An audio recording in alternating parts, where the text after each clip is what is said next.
Hi folks, how are you doing? And welcome to another vlog. But this isn't a travel vlog, this is a vlog that started off, I don't know, a few weeks ago when I was sharing some books that I'd bought, and I shared a big selection of Dolores canon books that I'd got, and one of them was this one, which is, it's called Jesus and the Essenes, and obviously it's by Dolores Cannon. And a lot of you said in the comments when I was talking about doing vlogs, could you do a vlog on this?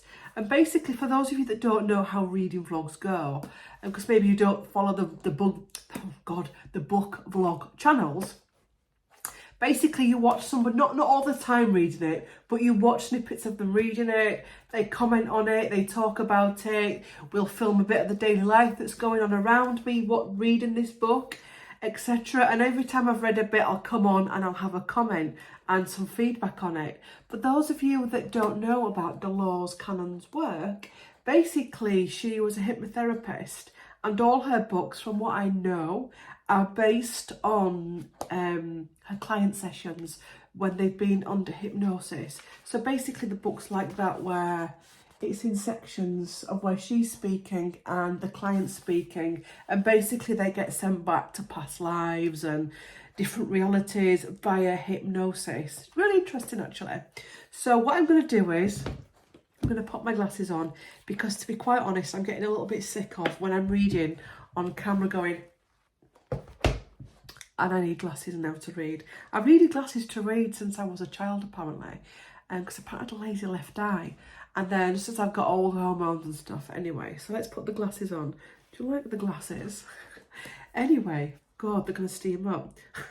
The authorised version of the origins of Christianity and the content of Jesus' teaching is a result of political wrangling in the early church. The emergence of the Dead Sea Scrolls, carefully kept quiet, has opened Pandora's box and has shown how much dogma and censorship there is in the church.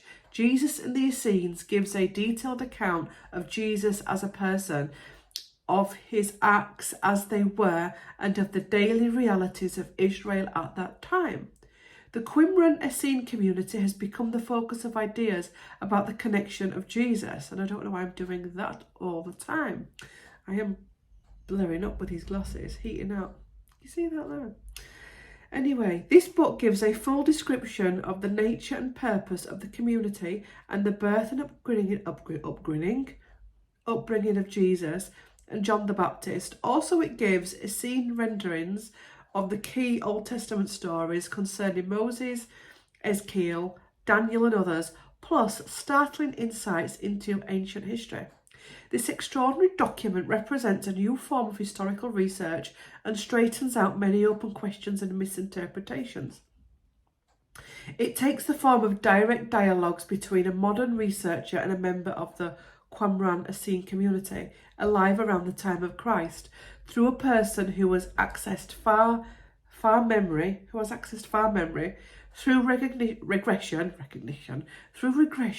into a former life. This information is candid and for real, even about Dead Sea flies, and many biblical images and statements are corrected and added to. This book marks the beginning of a new revelation of the life and work of Jesus, a person who has a larger role than many in the building of our modern world. So, let's jump in. What was that? Oh, that's an interesting chapter. Jesus Travels and Mary. Ooh. Let me know in the comments if you've read this book and what your opinions of this book was, because I'm always open to what other people have found in books. So, creation, catastrophe and the clue, the creation. I think the whole story of Jesus is, there's so many people have their own interpretation of this time, and yeah, interesting. See you in the next one. Bye. Lunch is homemade leek and potato soup made from my fair hands. I'm having the crackers and Gary is having the pasty. Hi folks. I know I've not started reading yet, and I haven't. I've just finished a YouTube video that I'm doing today on cords, Q&A on cord cutting. Anyway, I'm gonna do an unboxing with you because I'm hoping that a lot of my royal watchers are watching this. So let me just make sure that they are what I think that they are before I go any further. Just let me, if I drag out, oh yes, honestly, a few of you are going to flip your lid at this. Correct. Just give me another minute. Well, it is a book vlog video, is this, so we can share books. Right, you ready? You're going to love it. A few weeks ago, I got this message. Look for a Princess Diana historical fiction novel. And I was like, I don't know, she died 30 years ago, was it? Are we in historical fiction novel energy? I think we are. But I didn't think out of it. Anyway, I was scrolling up on the old Instagram and I came across this book. All I came across was this. And I was like, oh, that looks like it's got Diana vibes to me. So I was like, it may be just being like a non-fiction. And it's called The Princess by Wendy Holden.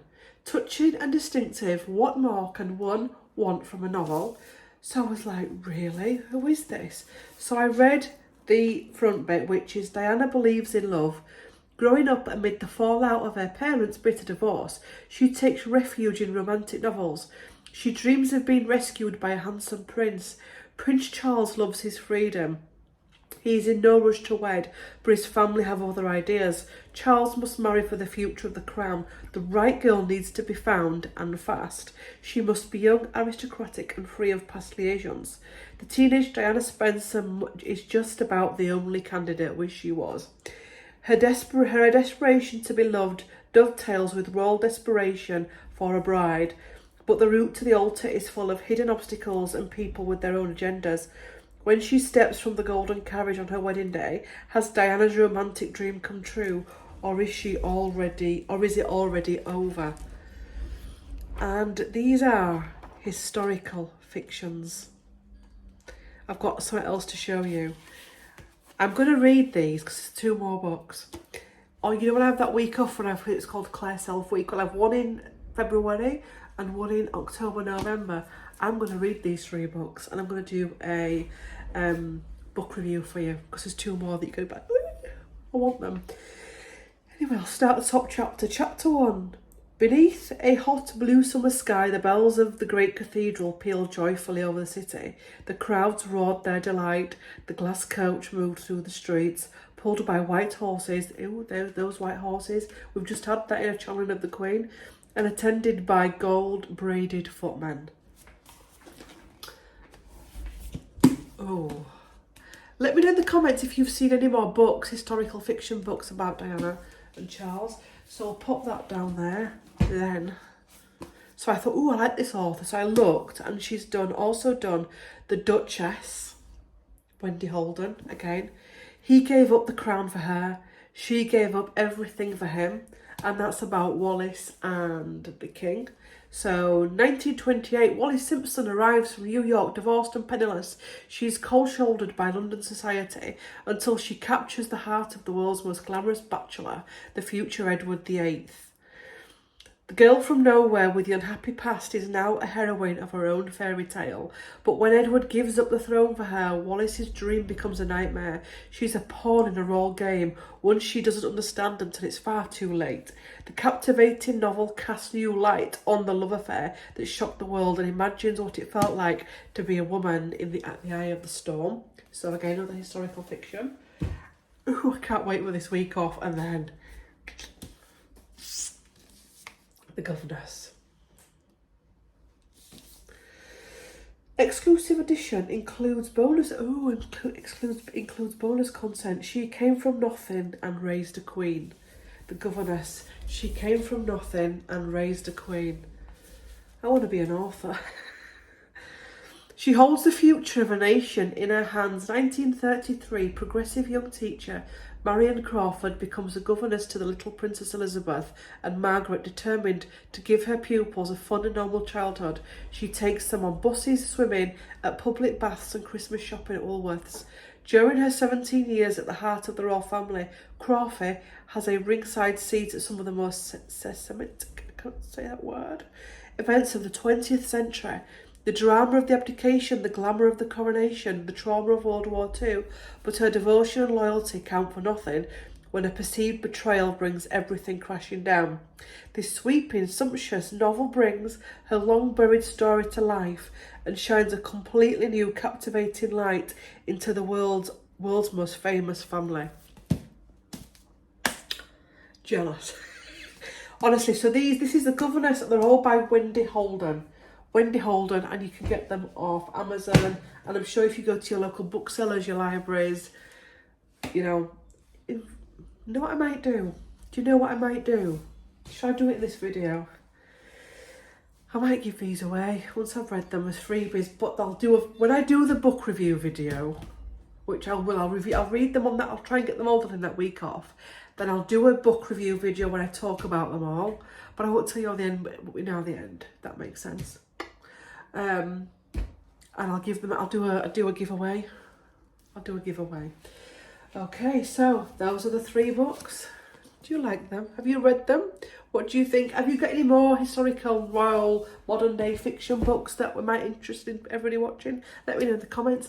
And now I'm going to get back to starting what I'm actually meant to be reading. See you later. Bye.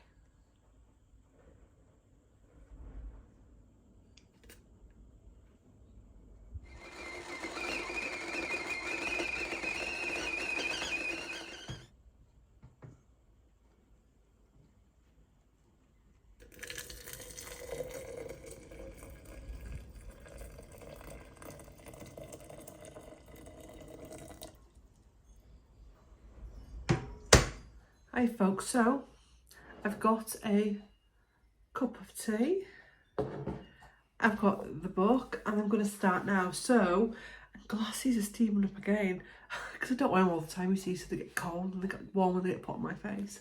So I reckon I'm going to read this for about, well, probably till about 3:30.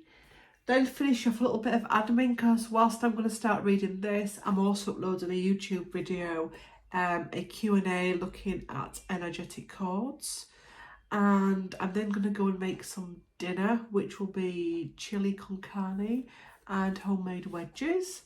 After that, I'll take my makeup off, put my teddy on, is that what they call them, like these dressing gown things, teddies, and I'll read some more of this. I tend to anyway read what I call a workbook, which I'd class this as a workbook, and a novel. So throughout the day between sessions, on night for about an hour, I'd read something like this. Then the rest of the time, when I'm like before bed, actually, I'll probably read about 3 hours a night before going to bed. So yeah, let's start. So the first time that I've actually started this, we'll have a look. Jesus and the Essenes by Dolores. Canon.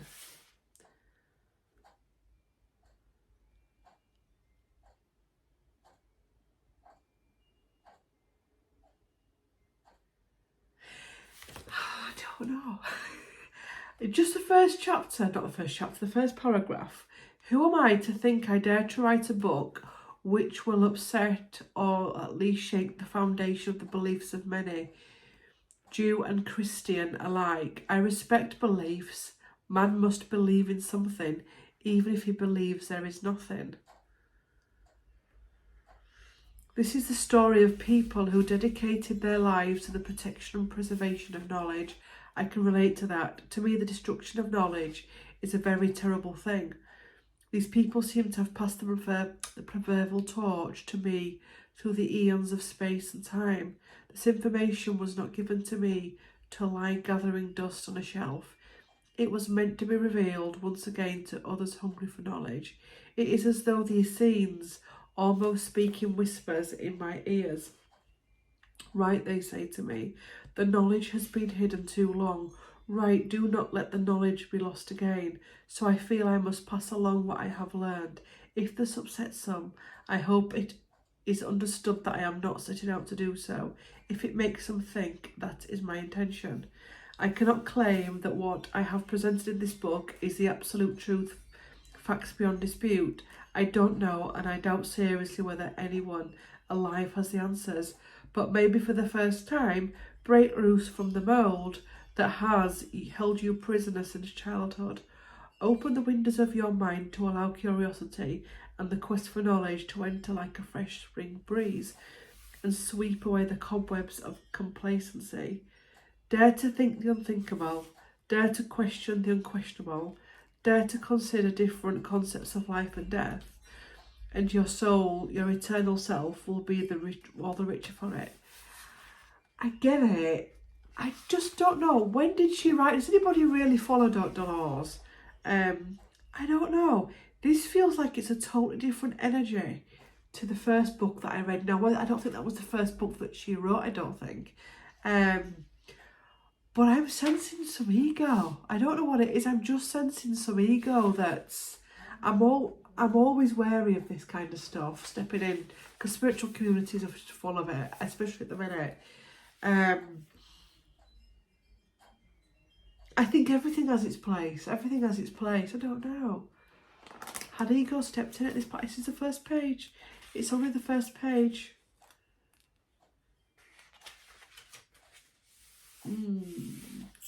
Let me know what has anybody else read this? What do you think? How big's the first chapter? Let's have a look at shall I come back to you after I've done the first chapter?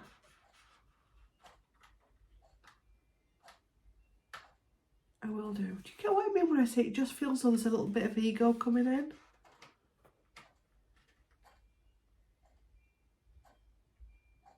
Anyway, I'll see you in a bit. Hi folks, honestly I've got down to the... I've done this, I've just read this, okay? And I absolutely love this bit. And it's really important because this last paragraph, she talks about the fact that we can live many different lifetimes as our present lifetime. So she describes it very simply, which is good. We go to school, we marry, we have children, sometimes marry again, etc, etc. You know, if you think about your own life, last month is already a past life. Last week is already a past life. Last year's already a past life. So especially when there's a lot of trauma going on, or when there's a lot of pain that's been there, we can move forward, and we are constantly reincarnating, and we're constantly dying, in not like the physical death where there's a funeral and all of that, but this is the little bits of it in between, if that makes sense. And I think that's really important, and I like the fact that that's covered, because actually this is something I wanted to cover in a video, that actually every moment of your life becomes a past life, if that makes sense. And once we get that and we understand that, it makes the healing journey a lot easier, because you know you're not going to be stuck. So many times we think we're stuck in the present trauma, and that will one day be a past life, even in your present life. And she also says as well, she finds it so hard to understand why people still can't grasp the whole reincarnation thing. Me too. I always have to check myself when people don't understand, or don't understand, or they don't even believe in it, or they don't even want to find out about it. They just think this is the life, and then you die and you dust. Whereas it's so obvious in everyone's life, whether you're a believer, a seer, or whatever, that actually there's so much more to every moment than we think. Let's turn the page. Back to you in a bit. Here we go again. Sorry. Well, this is what you're watching it for. Let me just turn the page. I'm actually enjoying this. We make mistakes and hopefully learn from them. We hear people say, I don't know how I could have done such dumb things when I was younger. It's almost as though it happened to someone else. That's true, it did. There are many different versions of ourselves right now. I remember once in my old house I was cleaning, and I was visited by my younger self in my early 20s. It was like as though she was a ghost, and it was really weird. And it's like, my God, I'm here, I've not physically died from this incarnation, but there's an aspect of me that is appearing as a ghost in this kitchen whilst I'm cleaning. So yeah, we are constantly dying, but we are constantly rebirthing in your present incarnation, never mind all the other incarnations that we've had.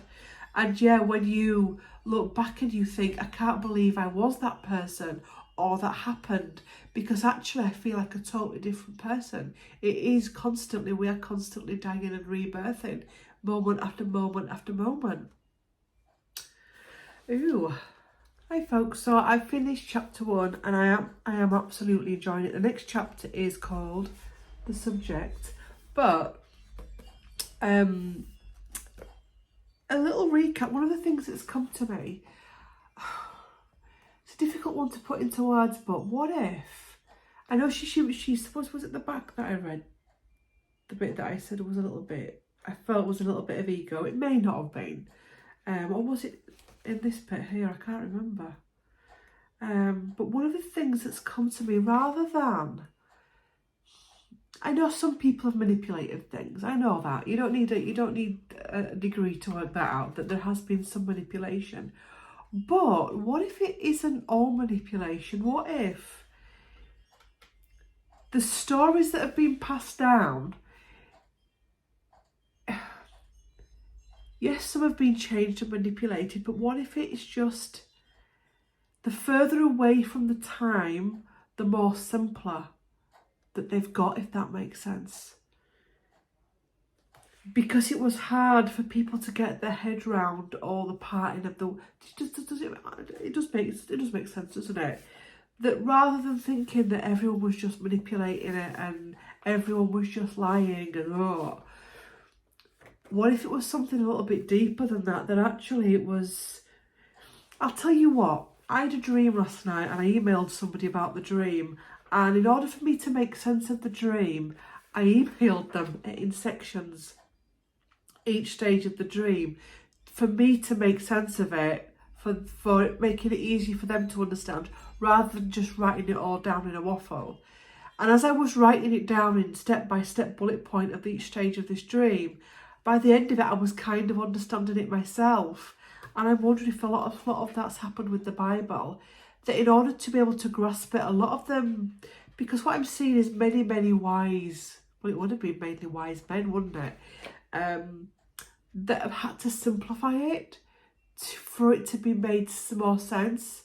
And also what I'm also seeing is these same people that have tried to simplify it, is because if they'd have put in the woo-woo bits and made it as woo-woo as it was, it may not have got out into the natural order of things, if that makes sense.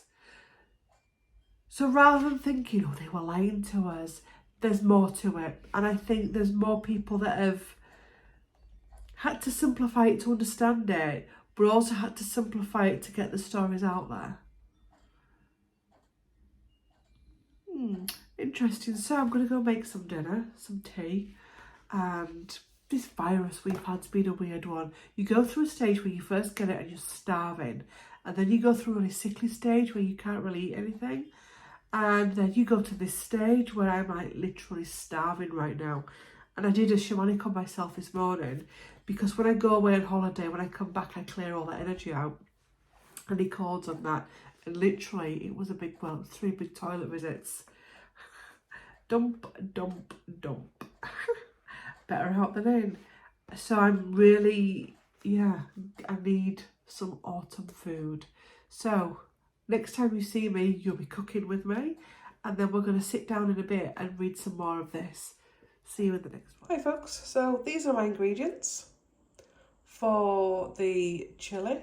Tomatoes, beans, different spices, dark chocolate, Worcester sauce, garlic, beef stock cubes, veg stock cubes, salt, pepper, and tonight we're going to have it with wedges. So I'm going to do some homemade wedges as well with some garlic on, salt and pepper, Italian herbs. So this meal that I'll make today will last us 2 nights, so we'll get 4 meals out of it. Tomorrow we'll have it with garlic bread. And, or like, you know, if you don't want it over 2 nights, you can freeze it as well. So it's one of my winter autumn dishes, you know, Honestly, I am such a clown at times. I was looking at it thinking, God, there's something missing from that. There's the peppers, there's the mushrooms, and there's the onions. So that's all the veg that will be going in it.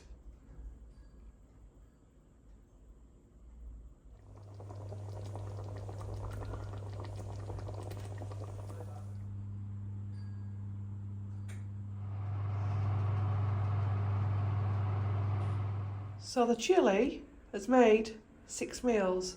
So yeah, and the wedges we can have tonight and tomorrow night. Hi folks, so I'm going to try and get an hour of this in. Just had tea, now I'm in bed. So after tea, every night apart from Friday and Saturday night, I come to bed about 6 o'clock. We both come and we read. Gary plays his game, sometimes he reads, but this is my chill out time. So I'm going to do a bit of that, Jesus and the Essenes, then I'm going to take my makeup off, even though a lot of it's come off now anyway. Take my makeup off, get a shower, and then I'm going to do my novel, but I'll check in with you just before I go on to my novel. So I'll see you soon, bye. Hi folks, how you doing? I've come in here because when I look at myself in there, I look like Penguin out of Batman because I've not really taken my eye makeup off properly. But anyway, I've come in here and the light's really bright in this kitchen. So I've got myself up to chapter 4, so I'm about to start chapter 4. And I think that's called the chapter where she goes into describe to us what who the Essenes are. And we've already met Sudi, who was one of the Essenes. And something came to whilst I was reading it. And I think, again, many people feel that it's only special people that lived during those times of Jesus. But I think many more people lived during those times. And I think, take it away from reincarnation and past life, I think that all that wisdom that was there then is within us now. Everything, not just from that era, but from other eras too. It's just a case of tapping into it. And the thing is, you tap into it without even realising that you're tapping into it. And I think thinking about it and trying to connect into it more is a way forward, rather than thinking that those people had lifetimes that were separate from you. To know that all that information is still around us, and even if you feel as though it's not within you, all that ancient wisdom is around us anyway. It's within the ground that we walk, the air that we breathe, the water that we drink, etc. So yeah, I'm just going to make myself a chamomile tea and I'm going to start my other book, which is a novel. Did I share it on holiday? It's the third book of the Nadine Dorries trilogy that I'm reading. So I'll take my spotty face away and I will see you all tomorrow. I tell you what as well, try this as a little technique, a little meditation technique. Take yourself off somewhere quiet, get some incense going, some sage, put some nice music on, relaxing music, get some crystals, and just focus on seeing if you can trace a past life back to those times. Ask your guides. Doesn't matter if you don't know who they are.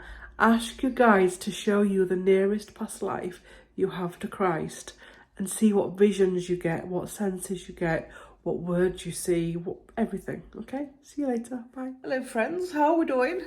So, day 2, and I've only read 2 chapters, but my excuse is this. I've done some work today. I did a shamanic session this morning. I've done some admin. I've done all kinds of other bits and bobs to do healing for ascension. But I'm also taking my time with it. I'm not going to rush it, even though it is a little book. And, you know, usually little books, you can sit down. In some cases, you can read them in a day or even 2. I just feel that what's written in these words is too sacred to just be whipped through. Because I don't know about you, and I think it was the Agatha Christie video we talked about this. And that was that there are codes within books, all books. And I think a book like this, or any spiritual book, will have huge codes. And I think it's not just codes, but healing.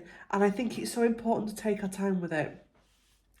To be able to digest it, to be able to understand it, to be able to appreciate it, to be able to acclimatise it as well. Because every time we read something like this, we're adding to our awakening, we're adding to our ascension, our healing journey. So I've also got myself a book, which was going to be my next journal, but I've decided to use it for videos like this, where I'm going to be reviewing books, because there's going to be more content like this. And I'm doing it in chapters. So every time I've read two chapters, I'm going to jump on and I'm going to give you a little bit of feedback. I'm not a book vlogger. I'm not here to rip her work to pieces, because I don't think no, don't say that, Claire. I was going to say I don't think I could do that.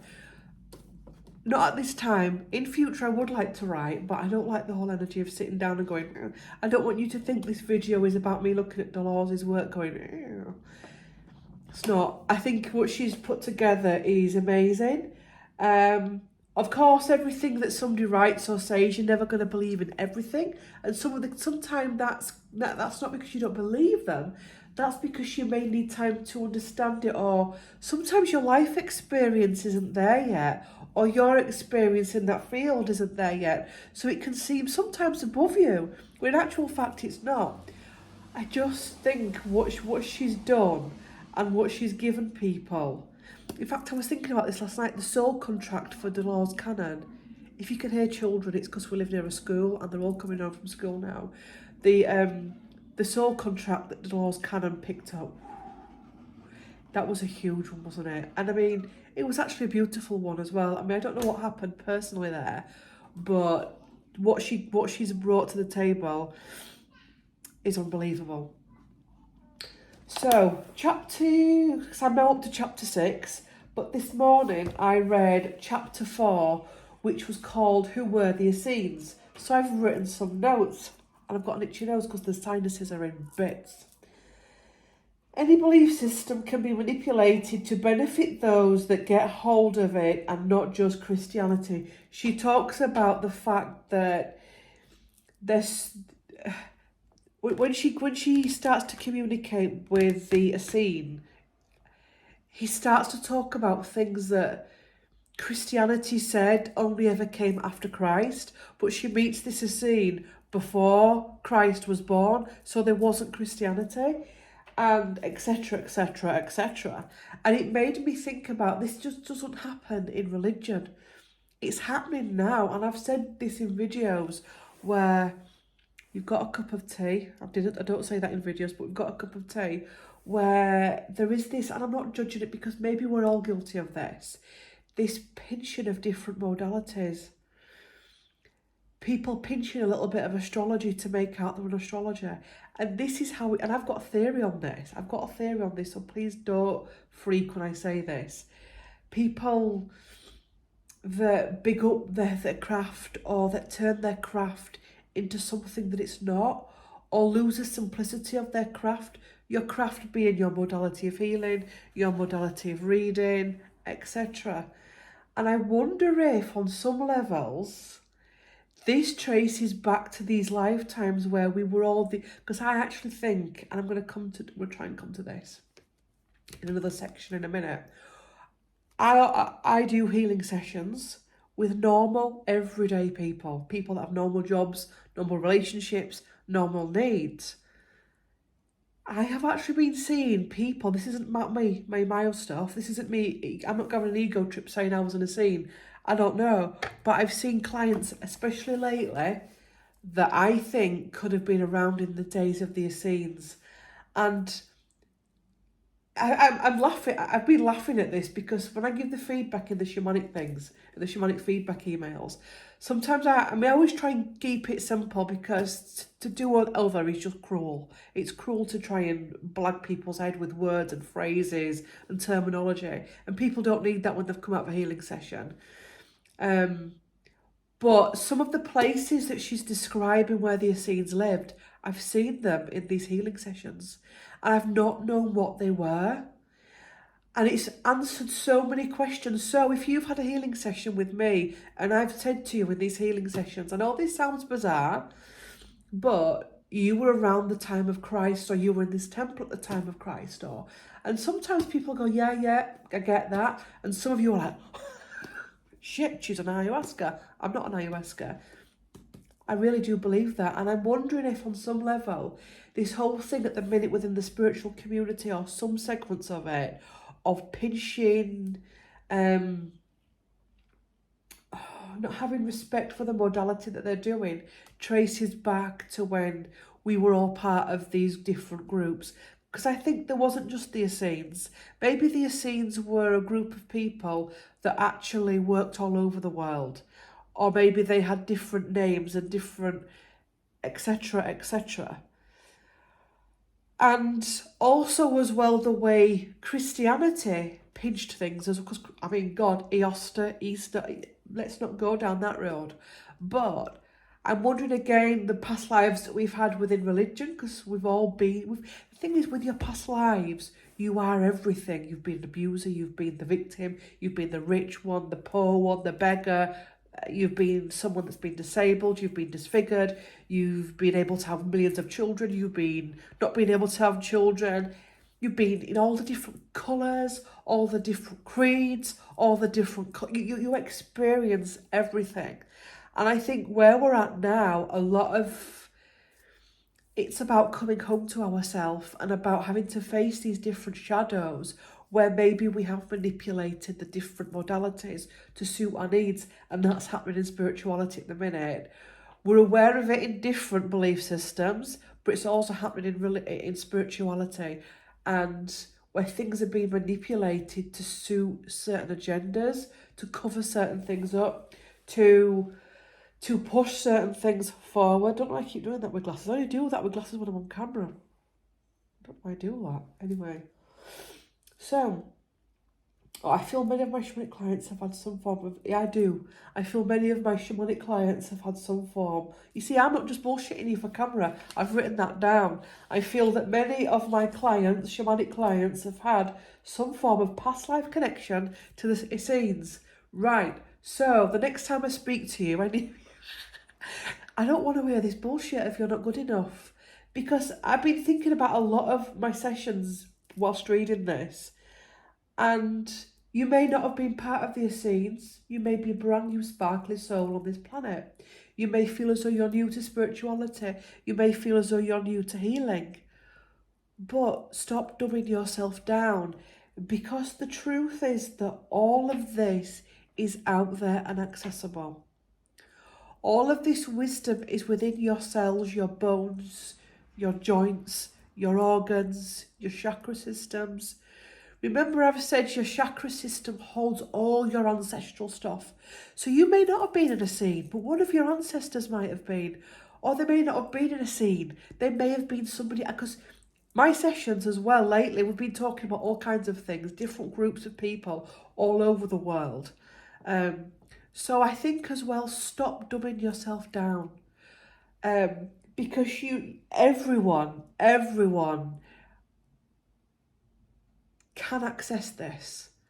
I think it's about belief and self-belief, not from an ego perspective, but it's about giving yourself time and patience. I'll be doing a reading and I'll say to someone, oh, this is really weird, but I have to give you it because I can't move on. And it'll be something like, why am I seeing a decorator's overalls? And someone will go, oh my God, my dad was a decorator. Now, if I just sat there going, oh, I can't say that, she'll think I'm nuts. And I've had this. If I say I've just seen some decorating overalls, she'll think I'm nuts. But that's what being psychic, intuitive is all about. Sometimes you get bits of it and you're frustrated because you want to get it all.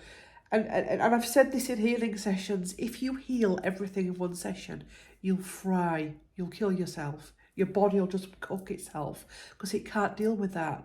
And it's the same with all of this learning, teaching, courses, all the YouTube videos that you watch. You have to take your time with it. And actually, it's another reason not to rush this, because I was stressing about how long it's taking me to do this vlog and how long the vlog may be. But that is irrelevant, because actually we've got a pause button, so we can pause it if Claire talks too long. And we can also go and have a cup of tea. Stop dumbing yourself down about how long it's taking you to get something. Take your time with learning. Take your time with healing. Take your time with ascension, because to rush it and take it from... I've tried to rush it. Sorry for sniffing. I've tried to rush it and it just backfires on you. You end up doing something stupid or saying something stupid or being a prick. You just do. Or you can freak people out and scare them because they think, what the hell is she on about? And there's a lot of that going on at the minute. Being mindful of all... So this is about my insights from chapter 4, of what I've got downloads as I'm reading it. So being mindful of all channeled and sacred information that we get and how we use it. Yeah. What did I mean when I wrote that down? Being mindful that the information that we get is sacred, and also being wary of others that may use that to control and manipulate you. And controllers and manipulators can be all over the place. It's not just in the mainstream of what you feel it is. It can be anywhere. And I think as we'll take it away from other people, but ourselves, being mindful of where we're getting our information from, being mindful of what we do with it. Because what also I read in the Essenes, that a lot of their stuff was taken from them, or a lot of the other groups, like religious groups, I swear to God, this is weird. As I'm talking to you and I started doing that, didn't Dolores didn't Dolores Cannon do that a lot in her videos? Because that's not something I actually do a lot of, I don't think. I do a lot of that, but I don't do that. I've seen her do that in videos. Okay, so we're reading her book, we're channeling Dolores Cannon at the same time. Weird that. I just looked at the camera and thought, God, watch some of her videos, she does that a lot. I don't know if it was a comfort thing or what, but anyway, I tend to do that when I'm talking. I don't tend to do that. Anyway, so being mindful of the stuff that we're channeling, and being mindful of what we do with it, and being mindful of what we do with other people's channeled stuff, to not let it get exploited, to not use it to scare people, to not use it to frighten people, to use it as a gift of assistance. So that was chapter 4. Now we're going to go on to chapter 5. So attempting to prove that scientists' views are incorrect. That was, but again, this is just a Claire moment. It's just a wobble. There was a bit where she said she wanted to prove that science was wrong, and that can be concerning because actually all modalities are needed in it. And again, maybe I'm not judging her on that. It was just notes and I've read it out loud. But again, I don't think scientists got it wrong intentionally. Some may have done. Of course, there's manipulators and everything. But I think it's like what I've said previously in this video. I don't think that... You know what I said yesterday about I had to write a dream down to simplify it so I could understand it? I think a lot of that's happened with science. They've had to... If you think about science, now they have to simplify things and make things understandable and break things into sections. I don't think people should fear things like science, because without science we wouldn't be alive. Science has actually played a wonderful part in this world. Moving on, Claire. Shut up. God. Less conflict if people had an area of their own for dining. What shit are you writing down now, Claire? She writes about how one of the Essenes has said that they had separate places for dining, so it caused less conflict. And it made me think of the cruise I've just been on and how I actually struggled in certain dining areas. Not just this cruise, but previous cruises, especially what is called a buffet restaurant, where it's packed full. You choose your own food and it's packed full of tables, and it can be overwhelming. And there's times I've had meltdowns in there. Not this time, because I've learned how to deal with it, but previous cruises I've had meltdowns. And I think Gary is coming in, so I might have to stop this video and come back to you. And I think as well, because I think I, like you, have been part of certain groups of people in past lives. And I think, yeah, when you're dining and you're eating, it's actually a sacred act. The act of drinking tea is a sacred act. The act of eating is sacred. And I love that. And maybe you may feel overwhelmed in a restaurant or a McDonald's or somewhere like that. So if you feel overwhelmed in eating spaces, bear that in mind. So I'll be back in a minute. Hi folks, I'm back again. So the next point I made was that the Essenes didn't eat pork. I'm doing my own stuff now. The Essenes didn't eat pork. And I was like, because they actually said the same thing that the shamans say about pork. So again, is it thieving or is it just a cross? Because it just fascinated me that. Because if you have shamanic healing, you're not allowed to eat pork because it's apparently pigs eat anything, and it's believed that they carry a lot of heavy energy. Interesting. Also, they said that when they slept lying flat. How many of you struggle with more than one pillow, or in some cases struggle with a pillow?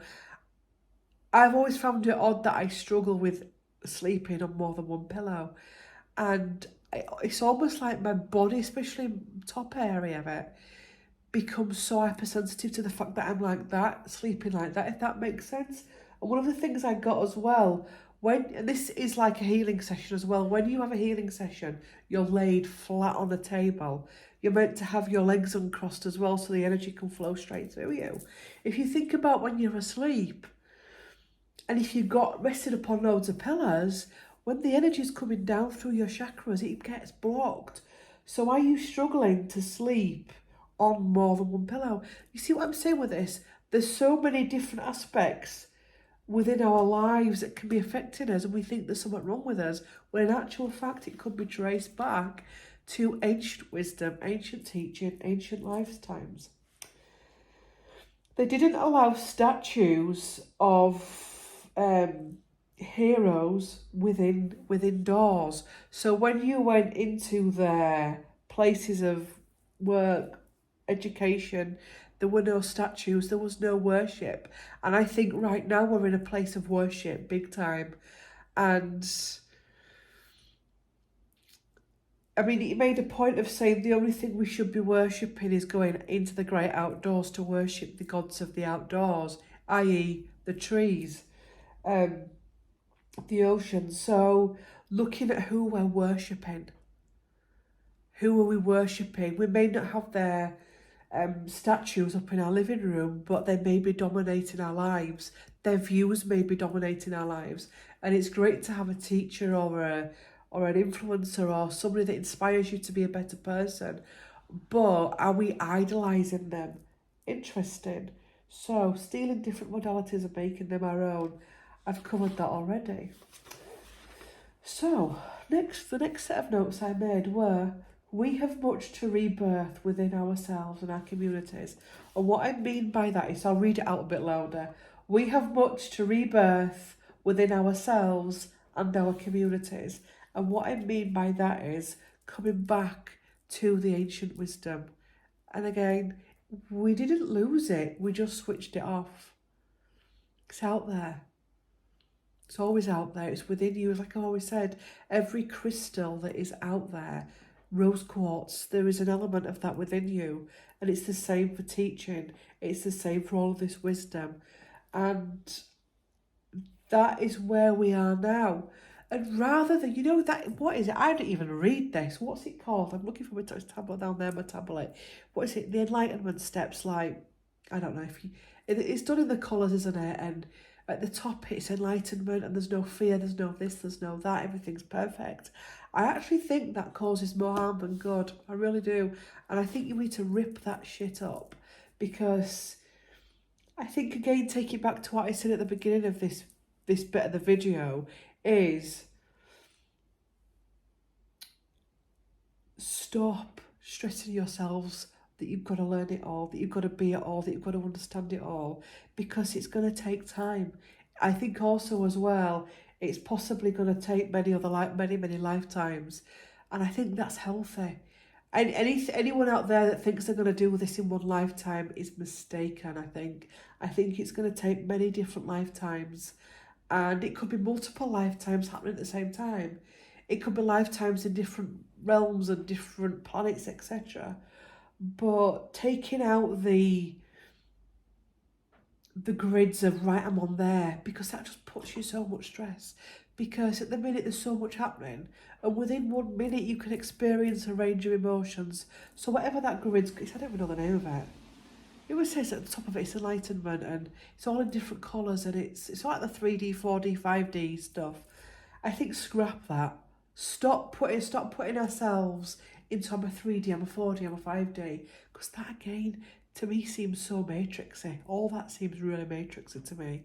And I think it causes more confusion, and I think it blocks us more than it does by just humbly, diligently working your way through things and pondering and simplifying and being patient with yourself. I'll see you in the next one. Hi folks, how you doing? So what I thought was, for this bit of it, I would do so you can join me whilst I wash up. I've just got tea back on. It's the same tea as yesterday, washed up, rewarmed. So we're having chilli again and wedges. And now I'm going to discuss chapter 6 and some of the notes that I've taken from that. And the title of that chapter was The Government of the Qumran Community. So I've got my notes there, that's why I keep looking over. Science says that many of the Essenes' ways were cruel, etc. So she claimed that science has said over time that many of the Essene ways were cruel. Oh, and what made me think at this stage was this.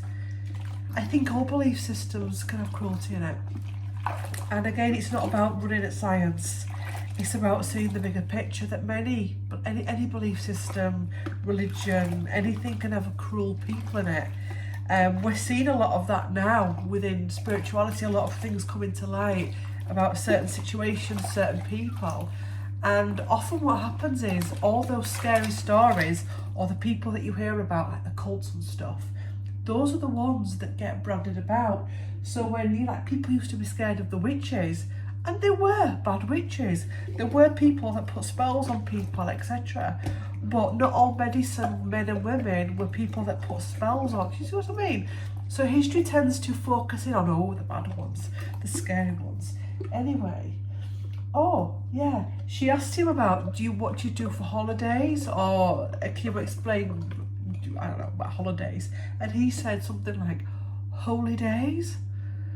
And she was like, no, holidays. And he was like, the only holidays that we have are holy days.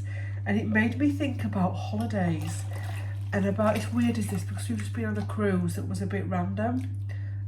We both got a virus from it, of which we're still struggling to get rid of.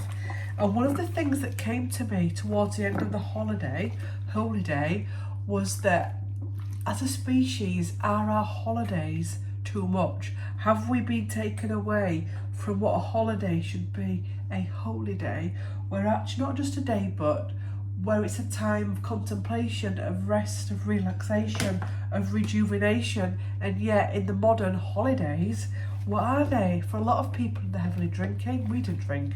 Or it's action, or it's late nights, late mornings, or it's overeating, overindulging, overexposure. So when he spoke about holy days, and you think about, I wonder where holiday came from. Again, was it an exploitation of the holy days that they turned into holidays? And also where we do a lot of spending.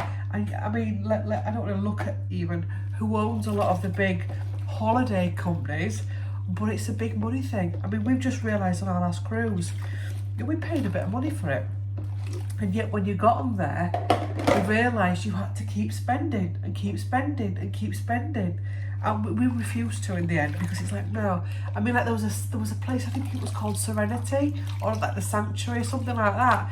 And it was just to get a comfy sunbed in a place that was private. And it's like, we're not paying for that. If you can't provide that with the money we've already paid, a comfy sunbed, then there's a problem. But as humans, I'm not judging it. We've all been guilty of it. We can, God, it's only 100 quid, or it's only £20, let's just do it. But actually, is it taking us away from the holy days? Right. The need for cleanliness and how this benefits soul expansion. He talks about the Essenes and cleanliness, and about the cleanliness of the body and the cleanliness of the living space. And if you've had a session with me, and if you've got a house that's cluttered, we will have spoken about this.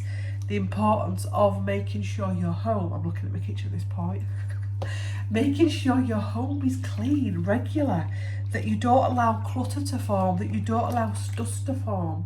That because when you've got clutter and dusting within your home, which is why I'm stood here, keeping on top of the washing up, it affects you energetically, it affects your health, it affects your mental health, it affects everything. Also the same with the body, regularly washing, getting showers, not just to remove the physical dirt, but the energetic dirt, to keep your mouth clean, you know, to brush your teeth daily, twice daily, because everything we say and taste goes through the mouth.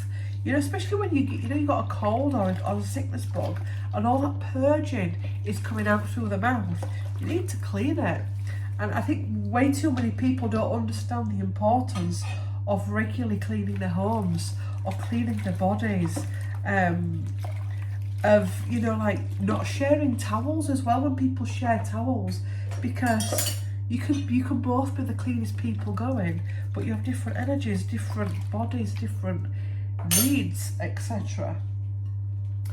So adultery, and this was a bit that I found a little bit confusing, where their view of adultery was different to what we view, and basically it was something like, if permission is granted for all, then it's acceptable. And I was like, I mean, Dolores herself says that she wants to reiterate that she doesn't agree in that bit of it, and she wasn't condoning adultery, and that it was what the Essenes said.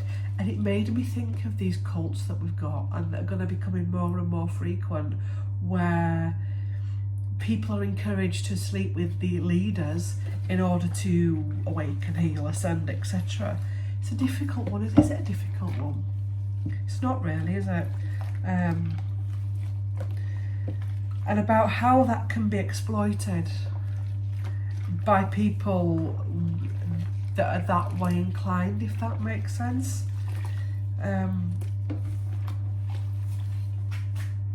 It's interesting. But that bit is interesting. I've got anything else to wash? No, I haven't. I've done. So the next bit was burials, and different from the Bible. So basically in the Bible they say that Jesus was put in a tomb, and I think she asks him about, how do you bury up your dead? Do you put them in tombs, not tombs? And he basically says something like, again, that was a little bit confusing, that they don't use tombs, sometimes they burn, they burn and give back to the earth. And it made me think about the Bible and the fact that it says that Jesus was put in a tomb. Tomb? What is a tomb? Let me know what a tomb is. And I got this cheeky vision of, what if somebody was trying to give us a message that actually, because many of us believe that Jesus didn't die, that he then went off. Many different belief systems around that, where he went and what he did. But what if somebody was trying to leave clues in these religious texts, and we've become so distracted from different burial traditions that it's gone straight over our head, that the clues that were placed in the Bible by people that may be under pressure to write it a certain way were putting clues there to make us aware that there was discrepancies there, that he wouldn't have been placed in a tomb. Anyway, that thing. Who knows? Interesting. So, yeah. So I think that was chapter 6, and I think that's all. Notes for chapter 6. We'll then be going on to chapter 7. I think I may do that after tea. I might try and do chapter 7, chapter 8 and chapter 9, and then come back to you in a bit.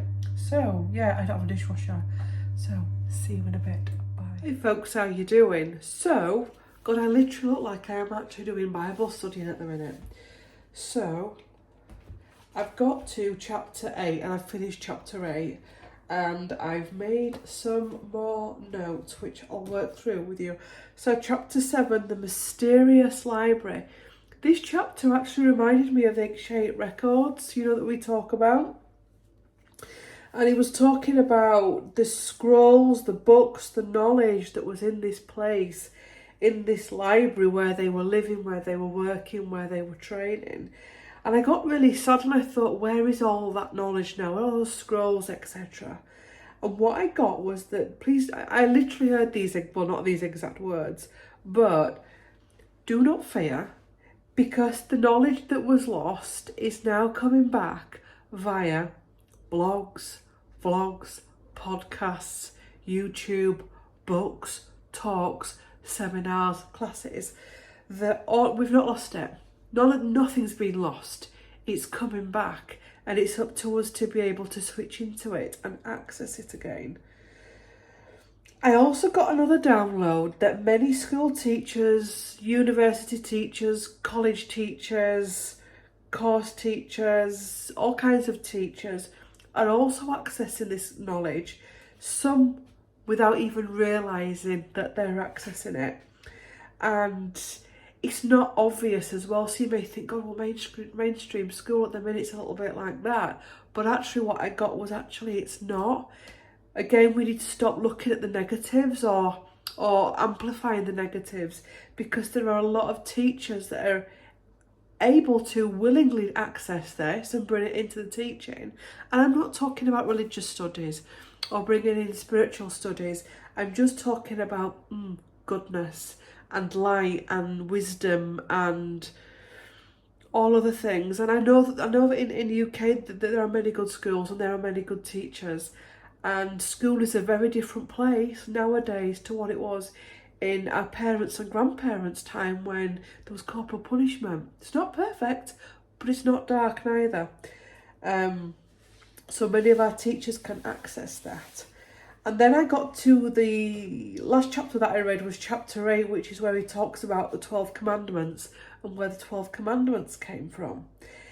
I didn't write much down for this, apart from this little bit of scroll here, which I found it quite interesting, because towards the end of it, he says that Sudi is the name of the Essene, says that he's 46 years old, and he calls himself an old man. And Dolores is like, you're not an old man, you're 46. And he says, in my time, I am an old man at 46, because most people don't get to live to my age. So then Dolores makes the comment in the book that obviously Jesus, they think, was around about 33, his mid to early 30s when he died. So therefore, he would have been classed as middle-aged when he died. But I got a weird thing. I thought she was saying something else in the book, and when I went back just to check the last chapter, she was saying actually something totally different to what I picked up on. Because what I picked up on was, they go on about him being a young man that was crucified. What if he was a lot younger than his 30s? What if he was in his 20s or his teenage years? And that could actually explain how he then went off and was able to have another life. I know a man can have children right up to any age, but actually back in those days you couldn't live, really. You were lucky to get, I mean, as Sudi says, you were lucky to get to 46. So was he actually a lot younger when he was crucified? But Dolores said it totally different, so which made me think even more so, have I picked up on something, that he actually was a lot younger than the 33 we reckon. If a man in his 40s was considered old in that time period, this made me suspect that Jesus was not a young man when he was crucified. In his 30s, he would have been at least middle-aged. He could have also been a lot older. And again, I'm only that far through, so who knows? But it's interesting. It is interesting. I'm enjoying it. I am enjoying it. So, we've done chapter 8. What's chapter 9 called? Let's have a look at what the title for chapter 9. I'll take that out because I've done that. Chapter 9, we're looking at meditation and chakras. And then, so what's the next 2 chapters we'll be talking about? And then Sudi's first trip to the outside world. We'll look at chapter 10 now. Sudi's sister Sarah.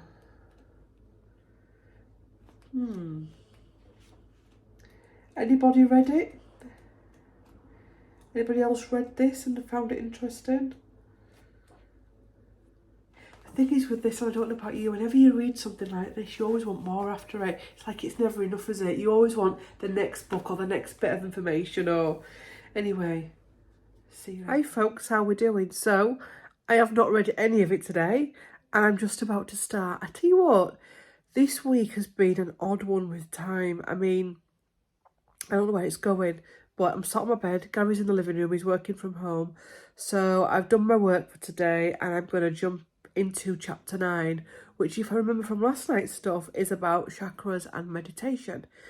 And I think as well with this book, you've got to be in the right zone for it. And I think a lot of my books like this, what I call my workbooks, I can't just pick them up. I've got to be in the right, pick a novel up just to give yourself a bit of mindfulness. I just feel as though with this one, you've got to be in the right mindset. And that's not because of what's written in it or how it's written. I don't know, maybe it's a code in it, or maybe it's the energy of it. But anyway, I'll see you in, when I upload this video, what week is it going to be? Is it going to be next week or the week after? I don't know, but it's a strange time. And I think it's a time of really going within at the minute. I think trying to reach external from yourself at the minute into something else, wanting to find the answers in the external, I think is a no-go area at the minute.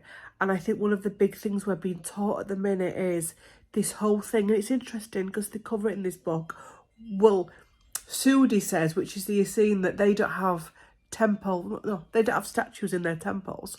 And I think at the minute we're being taught something like this, of just being mindful of where we put our adulation and the whole guru energy. And yeah, I think this whole thing is what we're going through at the minute within the world is, it's very deep. It's very deep. And I think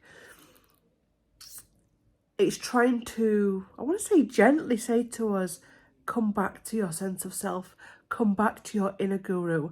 And that's not saying you can't get guidance or inspiration, but I don't know about you, but at the minute, a lot of the stuff out there feels really contaminated.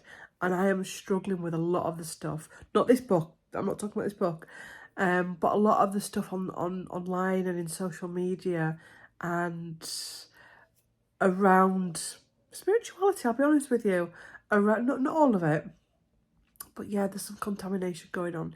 Anyway, waffle Claire, I'm just balancing my film stand on my knee at the minute, so I'll see you in a bit. Bye up. I haven't, I've done chapter, what was it? God, I'm forgetting my chapters. Chapter 9, I'm not going to give you my wrap up yet until I've done chapter 10. But you know, we were banging on about time in the last one. Oh, isn't the time weird this week? Just before I started the last chapter, he ends the chapter talking about time. And it goes very deeply into it. And about the starting of time, etc. And I thought, that's weird. Definitely time is changing. Definitely time is changing. Anyway, God, shh. Hi folks, how you doing? So I've done chapter 9 and chapter 10. And if you're wondering what that buzzing is, there is a wasp in here and a fly in here. Anyway, they're interesting. So these are the notes that I've made from chapter 9 and chapter 10. He talks about blocks and the third eye, and he says that everyone is meant to have the third eye. And one of the reasons why we don't have why so many people don't have the third eye, or we can have difficulties with the third eye, is because we block things out in life. And I was like, wow, that's powerful. That we need to stop blocking out things, because when we put out the intention of block, the universe can't go, well, they'll block that, but they don't want to block that. They want to receive that, but they don't want to receive that. We just go block. So if you're struggling to open your third eye, I think the step before you get to your third eye opening is to feel. is to stop blocking things out. And also as well, if you've already opened your third eye and you already access it, and maybe you want to take it to the next level, maybe there's things in our life that we need to unblock to be able to take it to the next level. Because say if you need to see the truth of your life, but you're not willing to see the truth of your life, it would be cruel for your third eye to pring open to its next layer or its next level, or to pring out anyway, and you'll be then faced with the truth of your life. Do you see what I mean? Anyway, moving on. Meditation, you know all that new age stuff that's out there where you've got to clear your mind, etc. for meditation. It actually says you don't. You start off by focusing on an object in your mind's eye. So you could focus on thinking about your dog. You could focus on thinking about a dot or a certain flower or one object. And then you progress from then. He also talks about overstimulation causing spiritual overwhelm, because he talks about certain power points within the energy field. And I really liked this, because this is something that I'm also seeing at the minute out there in the spirituality world. Some sections of it is that people have pushed themselves too far. They've fired up the kundalinis too much. They've meditated too much. They've come so far away from their physical that it's actually causing them to have illness, to become ungrounded, to become erratic, to not want to be here, and to appear to others as being totally off this planet. Also as well, what I got from that part as well as a download was a lot of the psychedelics that people take are causing that as well. So if you're on your spiritual journey, take it steady. You know, I just want to open my kundalini. I just want to open this. I want to fire this up, fire that up. Feel this, see this, sense that. And actually, it's just stupidity, because it's too much. It's the same with healing. It's gentle layers of the onion. You can't heal everything in one session. You just can't. And it's the same with switching on your body to all of these new things. And the responsibility that comes with that as well. He also talks about the pyramids, and he says that the pyramids were not meant for burials. They were meant to hold the ancient wisdom, scrolls, etc., and also codes, ley lines, all that kind of stuff. And I was like, wow, we know that they became used as burial chambers. And I wonder if that was either the kings or the queens or the people that were left behind, or a bit of both, wanting to access a bit of that power for themselves. Bit of, I want to take this with me. Taking it away, I don't know. It's a strange one. But what got me as well was, he also talks about the building of the pyramids and the fact that he isn't sure how they were built. And I liked that, because again, there's way too many people out there claim to know how they were built. And I just thought it was really beautiful when he says, we're still trying to figure it out. And that was way back then, where you'd reckon that they would know. And it's like, I like that, that's beautiful. I love that energy of I'm trying to figure it out. I'm still trying to learn that, rather than, yes miss, I know how the pyramids were done. So much more authentic and so much more beautiful. And it also made me think again of some of the client sessions that I've been having, where that's been coming up, that many of you were involved in the building of the pyramids, the formation of the pyramids, the planning of the pyramids, the birthing of the pyramids. So again, to stop dumbing yourself down. We then move on to chapter 10. Clear the throat. This virus is just... I think what's happened, you know, so we went on that cruise ship, there was just hundreds of them, hundreds of viruses. And I think because I've come home and because I live such a sheltered life, I don't really go out that often. I'm not what's it called? Agoraphobic. It's not that. It's just the work I do. I look after my energy. And because I've gone on a 3,000 person cruise, my immune system's just gone ballistic. So if I sound like that or sinusy, my immune system is having to really settle itself down. So, Sudi's first trip to the outside world. I took only 2 little notes from this. I was sat here and I was just immersed in it. I don't know whether it was the fly or the wasp came right up to my ear and was like buzzing in my ear. And at that time, I didn't realise that there was a wasp in the room. I just thought it was a fly. The fly's gone. I think the wasp is still there. I think. I don't know. Where has it gone? I don't know. It's gone. It's weird. And I was just sat in the book and I was just reading it and it came right. Now I hate stuff like that, especially if it's wasps. I fight wasps, honestly, can't stand it. And I'm one of these people that whack things away. And I just ignored it. And as I was ignoring it, I was conscious I was ignoring it. And then it went. And what I got, and I know this has nothing, I don't think this has anything to do with the Essenes. Maybe it does. Maybe this is a download from the Essenes. There are many wasps in the world right now. Many flies in the world right now that are straight for your ear, trying to distract you from your work, your life, your dedication, your prayer, your meditation, your whatever it is. Just ignore it. It got bored, it flew about a bit and it went, and now it's gone. I don't even know where it's gone, don't know where they've gone. And I just thought that symbolism was really beautiful. And obviously this chapter was about his first trip to the outside world. And what got me was the simplicity of it. Again, I'm guilty of this. When I go on holidays, 2.5 suitcases, all of that.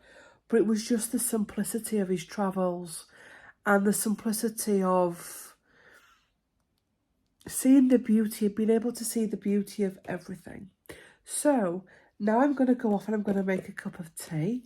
And then I'm going to read chapters 11 and 12. And I may get a bit further than that before I go and finish off tea. Do you know what I'm having for tea today? I was up today and I've put a big beef stew in a huge slow cooker, which is huge.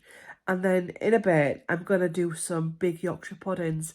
When you see my Yorkshire puddings, I may be putting some pressure on myself here. Apologies if they come out flat as pancakes. They never have, but they may do today. I'm going to make some big Yorkshire puddings. And we're going to have some stew and Yorkshire puddings. For those of you that are international that don't know what stew is, it's a British dish. And it's full of potatoes, carrots, swede, turnip. Well, I put swede in mine. Some people call it turnip. Onion. I put celery in mine. I'll just put a bit of beef in it now. We are trying to reduce meat, but I put a bit of beef in it. Full of beef stock. You can have it with stew and dumplings. You can have it with bread. It's got beef gravy in it. It's a real comfort food. Yeah. So Yorkshire pudding. Do you like your Yorkshire puddings? I make them crispy, but then I love it when they go soft with the gravy. How do you like Yorkshire puddings? Let me know below what you like from a Yorkshire pudding. I'll be interested in that. Anyway, do you know what I'm going to put strawberry jam on a Yorkshire pudding? See you with the next one. Oh, God. See you with the next one. Bye. Hi, folks. So I'm about to sit down and start chapter 11, and I, for some reason, glanced at my glasses box, and there is a ladybird just sat there, and I was just like, I know you can just say, oh, it's just a ladybird. But we need to work out what the symbolism of a ladybird is. I've got my book in there of the Shamanic Power Animals by Stephen D. Farmer. Interesting.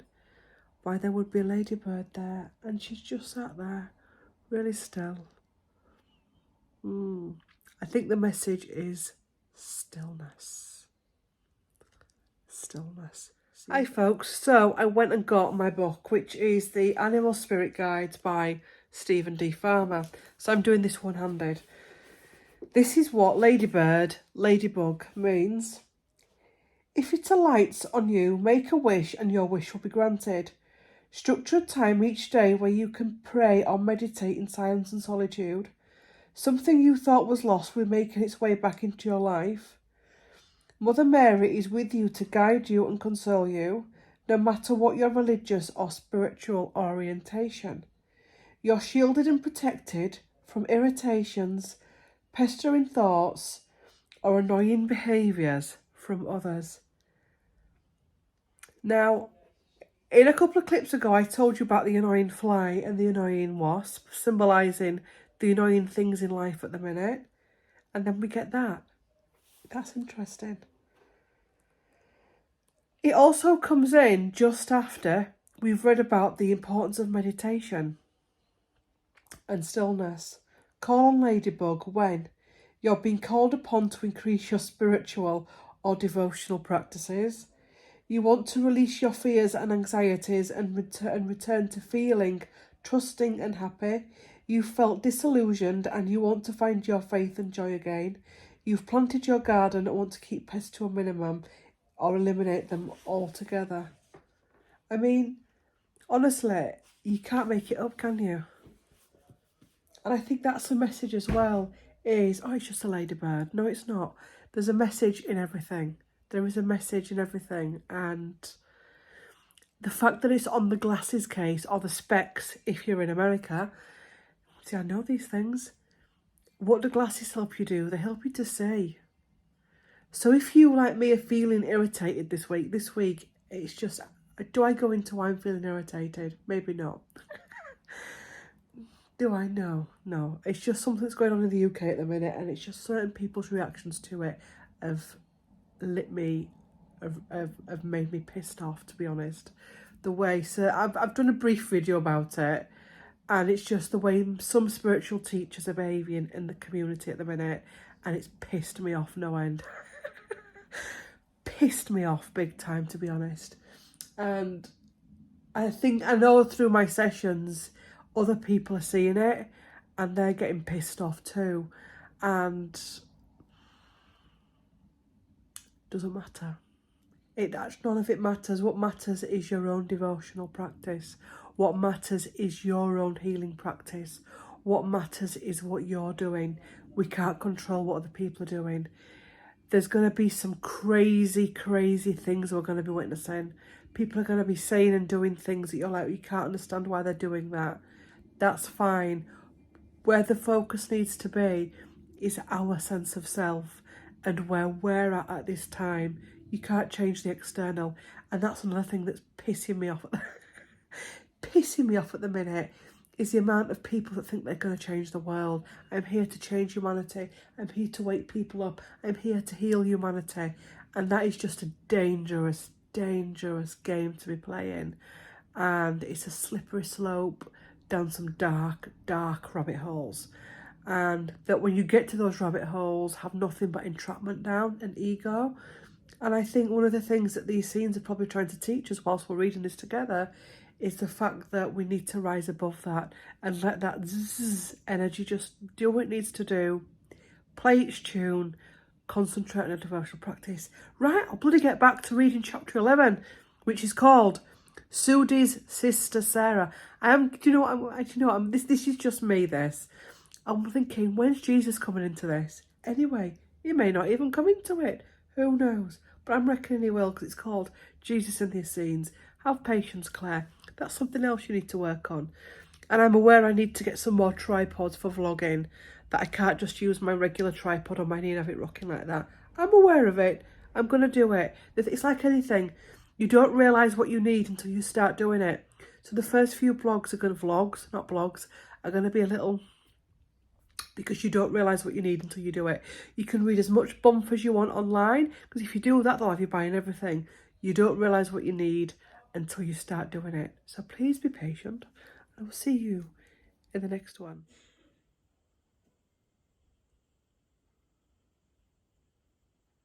Hi folks, so I've got through chapter 11 and 12. One note from chapter, what I'm trying not to do as well is tell you all what the book's about, because if you're like me and you watch a book vlog and they all waffle on about, by the time you get to the end of it, you don't need to read it because I've told you everything, which very rarely happens. Frustrates you. And I think with something like this book, you need to read it yourself. And yeah, do you know what I mean? And you don't need somebody saying, they say this in chapter 1 and they say this in chapter 2. You just need insights. At the end of chapter 11, we find out, though, that it looks like Sudi's sister, her in-laws, may have well were responsible for the trial and crucifixion of Jesus. So we can see how this story is building. We then move on to chapter 12, which is called Going to Bethsaida. Not sure how to pronounce that. And he's talking about the experience of death. Sorry, I'm looking at my notes. After death, you see an experience. Yeah, Dolores asks him about how we experience death once we pass over and what we see, and that some people don't believe in anything. And he says, you see what you experience what you have kind of manifested. So if you feel as though there's nothing, you'll get nothing. And it goes on and on about it. And it was like, yeah, and it's the same for life. If you feel that life is shit and doom and gloom and all of that, you manifest more of it. And this can be so frustrating, especially when we're going through difficult times of pain, emotional pain, physical pain, and we're in it, we're wallowing in it. The more we talk, it's difficult because we should be talking about it, but not staying there. And I think, again, this isn't something you can explain in a video or explain in one book. It's mastery, isn't it? It's mastery. Being able to really fully grasp that we are the manifestors of our destiny. And we're doing it all of the time. So the importance of checking in with our belief systems decides where we go afterwards, if that makes sense. And that anyone can go towards the light.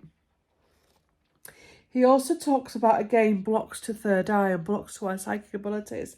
And apparently he says that, children, he talks about death and that children find it really easy to transition and die. So when a child dies, they actually don't feel it like we feel it. So say if a child gets a terminal illness, and as a parent you may think it's horrific, and it is horrific.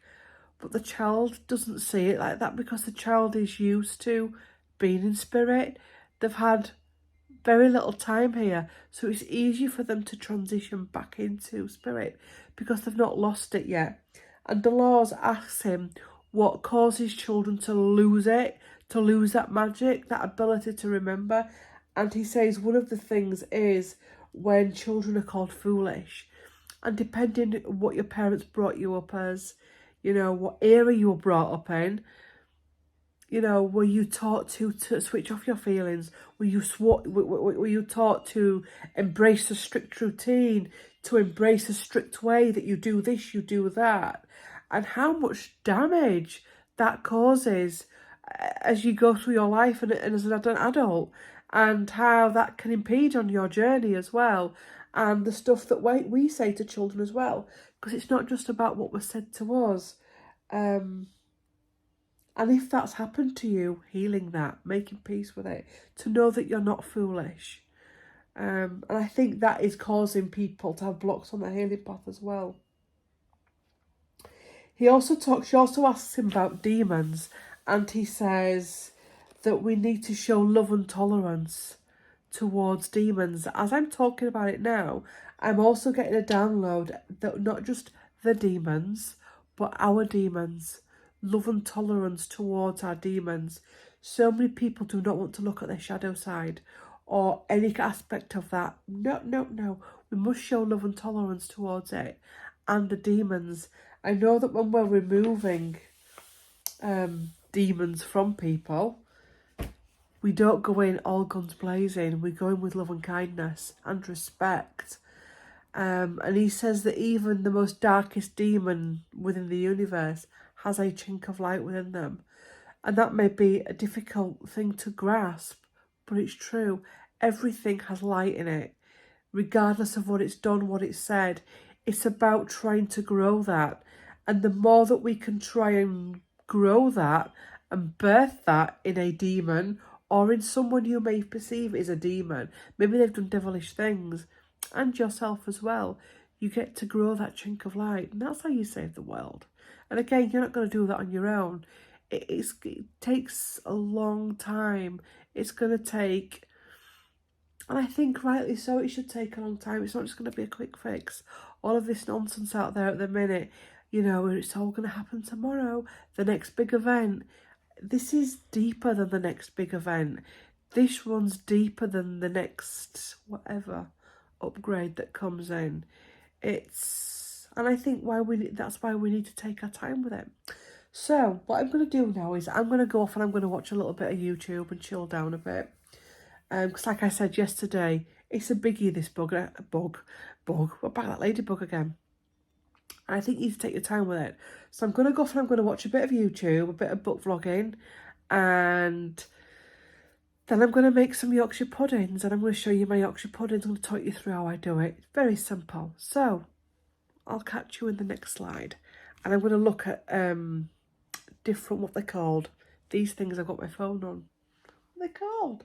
Tripods for cameras and phones. You'll find if you ever start YouTube, you're constantly needing to get things. No, that's a lie. You find a tripod that works for something, but it doesn't work for something else. So we now need to get tripods that are like body height to do more filming, so we don't have to hold things like this. Anyway, the one that I have got's not strong at the top. It wobbles a bit.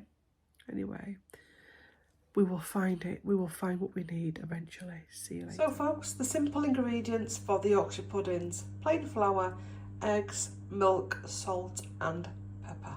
Hi folks, so I'm going to do the Yorkshire puddings, but with this mixture I'm going to do double because I'm using 2. Let me see if I can get them out for you actually. I can't without rattling. I'll show you the tins in a bit. I'm using the what we call the bun tins, so there's 8 Yorkshires, because I'm going to do some for tonight and some for tomorrow.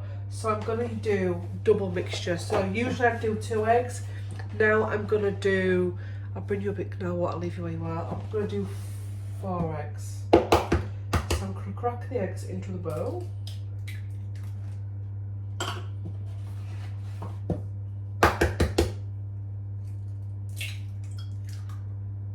There are lots of recipes online for Yorkshire pudding. You just need to find one that works for you. There's lots of theories on it. I use hot oven. I use olive oil actually. I know like my mum uses lard. I know a lot of mums use lard. And dads use lard. But we've gone into olive oil.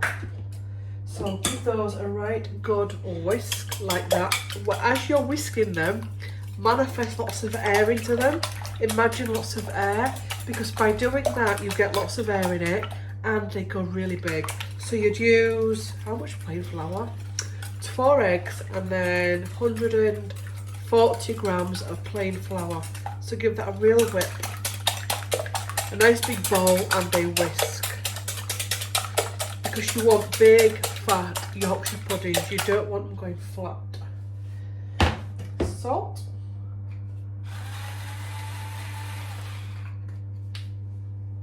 God, she's going to set up a cooking channel next.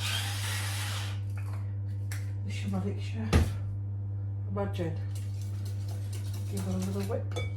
So we're going to do the plain flour. So plain flour, mine is just Morrison's own. Ooh. Oh, I'll have to get that bit of it. Flour going everywhere. So 140 grams.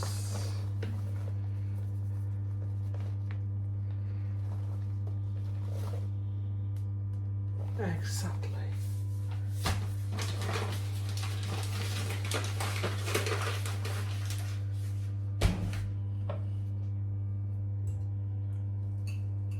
Into the bowl of eggs that you've whipped up, and then just gently stir it around till all that flour dissolves into the egg mixture. Very slowly, so you don't smash it all over the place. Yep. Right. This is what I mean about getting it like this.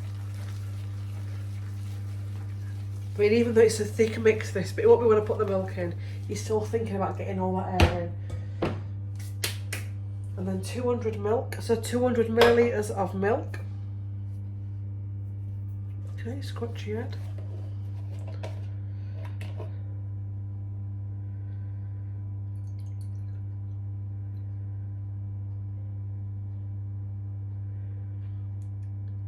I don't think it matters what milk you use, whether it's, I won't use skimmed.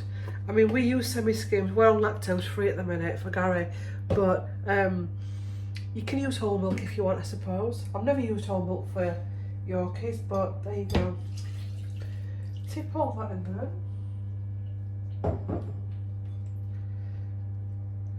And then just, again, just gently get your sieve, not your sieve, your whisk. Just to get it going again, because there's a lot of milk in there, and last thing you want to do is go in there, alpha leather, and smash it all over your kitchen. Just nice and slow, just to get it nice and smooth, gently going for it, God.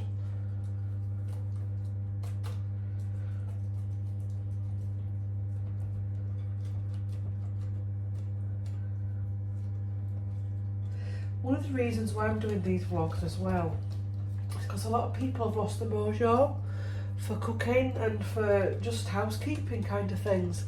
And actually, housekeeping, cooking is a big part of your healing journey. You can surround yourselves with as many crystals as you want and do as much chanting, but if you're going home to a dirty house and you're not cooking for yourself, or you're not looking after yourself, or you're not nourishing yourself. So a big reason for these vlogs that we're doing is to help people to get the mojo back, because I love watching vlogs, but the right type of vlogs for me. And that's it, that's your mixture. Yeah, and then what I'll do is, the oven's on now. Mine's on 200, and it's a fan oven. I'll put this in the fridge to cool, to get it nice and cold.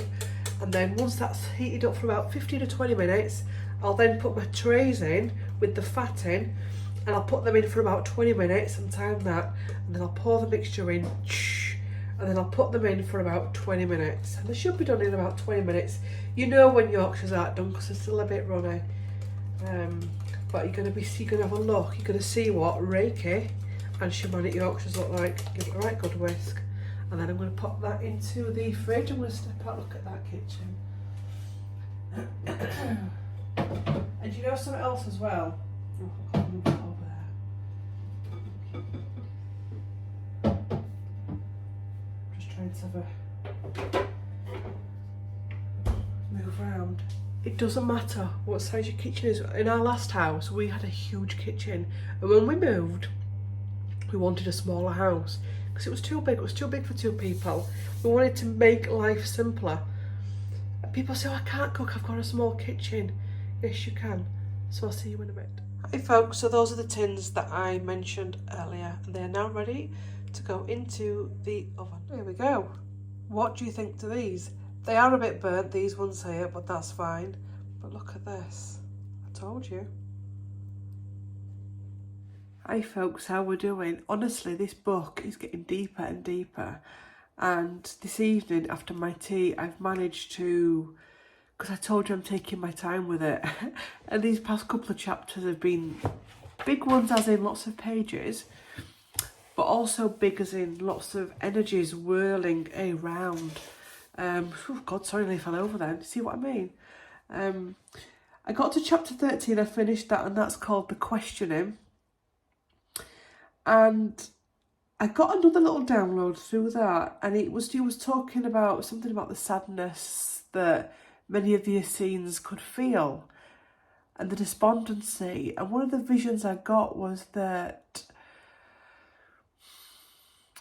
we know that all lifetimes happen at the same time, but what if your first lifetime is actually your last lifetime? If that makes, does that make sense? Is that how I got it?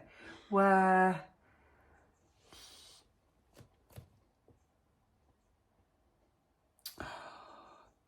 you're maybe feeling, you're in a biblical lifetime, let's call it a biblical lifetime, and still things haven't changed, and that's why you're still sad, or you're still connecting with all those different lifetimes.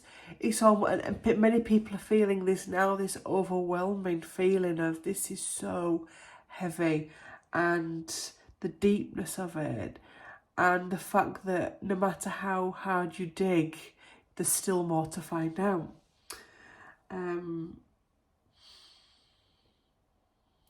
and how magical and amazing these people sounded. And that it's almost like the Essenes were a bridge between other worlds and us. So that was chapter 13. Like I say, I'm having to really concentrate on it. Chapter 14 I'm doing halfway through, so we'll finish chapter 14 tomorrow morning. He talks about the libraries and the way that they looked after their knowledge and their scrolls and everything they wrote down, and how it was lovingly protected. And I just thought, compared to today's world, where our libraries at the minute, I know in the UK, are just being closed left, right and centre. And I thought, how sad is that?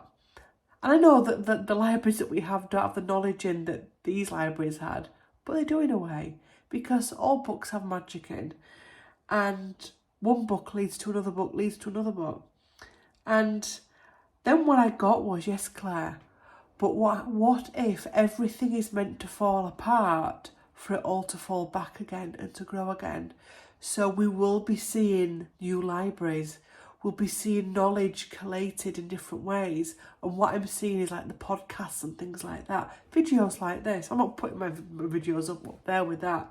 But the fact that we will have to lose it all to want to gain it all and to rebirth it all. This got me, and I swear to you, listen to me before you switch me off here. He was still talking about Sodom and Gomorrah. I know very little about that, and about the destruction of land. And he talks about the possibility of he talks about the was it this bit? Yeah. He talks about the possibility of a laser beam from outer space destroying lands. And I was like, literally, this was me. I was like reading it like that, honestly. It was like, this is like me. And I'm like, I had to actually keep rereading it. And these were his words about laser beams from outer space destroying lands. And I was like, I know that we've had the fires in Maui and other fires. And I know people are claiming, and I am not one of these people that are claiming it's the powers that were that have done this. That's just lame. I've always said this is just lame. We're blaming not many great things, but many things. We give certain people way too much power. And I just couldn't believe that. I mean, when was this written? I mean, obviously she's passed now, hasn't she, Dolores? But when was it written? 1992, 2009. Like all her books, they've been published and published and published. And I just think, what if it's happening again? Why would Out of Space do that? And one of the things I got was knowledge under the ground. If you think about fire, it transmutes. Looking at my nails now, fancying my own nails it transmutes, doesn't it? It transmutes. So if you think of somewhere like Maui that's got all that ancient wisdom under it, the fire burns and it burns, and it doesn't make it any easier of what happened, especially for the people living there. But as we know, life is much more complex than what's easy and what's not. And also drawing our attention to places. Where's Maui? What's the history of Maui? No, not everybody's going to do that, but some people will. And again, this is just like a few minute video, but I just found that really interesting. That here I often say jokingly, the weather at the minute in the UK is biblical. We're having rain like I have never experienced rain before. We're having lights in the sky. Aura, what is it? The Northern Lights. We're seeing them in Cornwall. We're seeing them in the Lincolnshire Wolds. I saw them on holiday.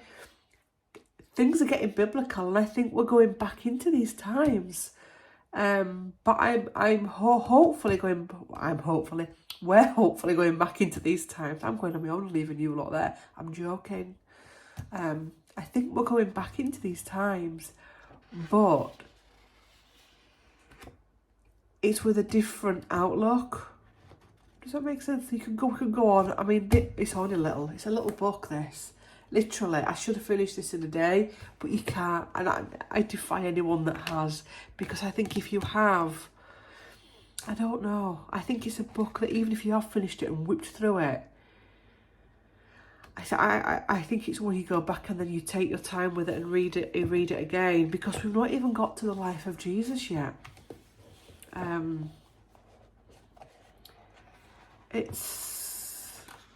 Yeah, there's so much to learn, isn't there? There's so much to learn and make sense of. And by the way, if you're wondering why I'm like this, I'm leaning down. Like I said, I need some new tripod things. Yes, so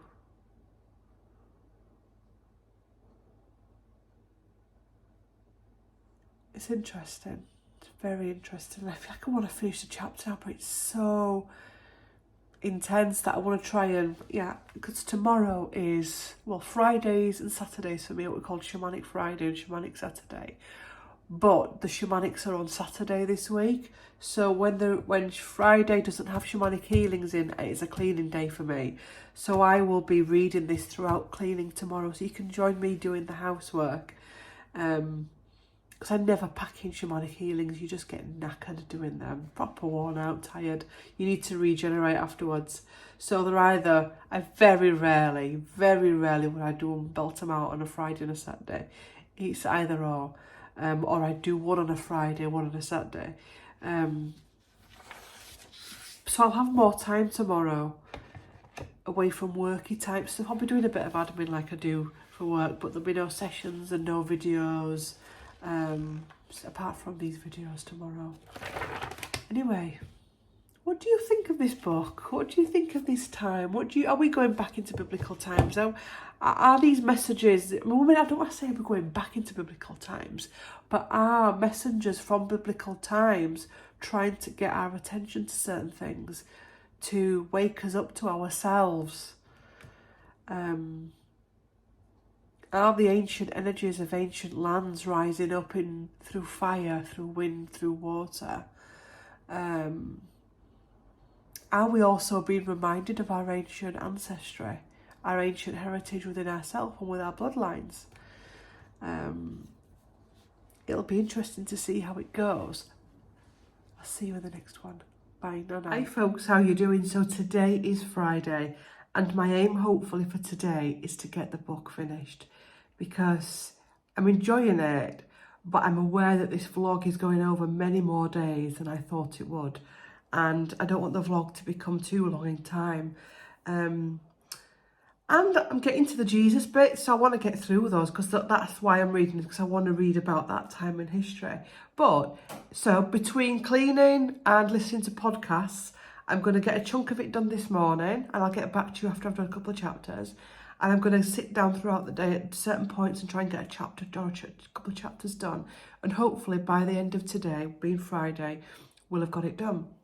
If you're wondering why my hair is like that, I've got a treatment on it. So you know that I'm going through early perimenopause, and I'm getting a little bit of hair loss with it. And one thing that I have found on TikTok, and I'm not endorsed by this company or paid to do this, is, well, I was actually using Nature Spell products even before I found out about this, but it's rosemary oil.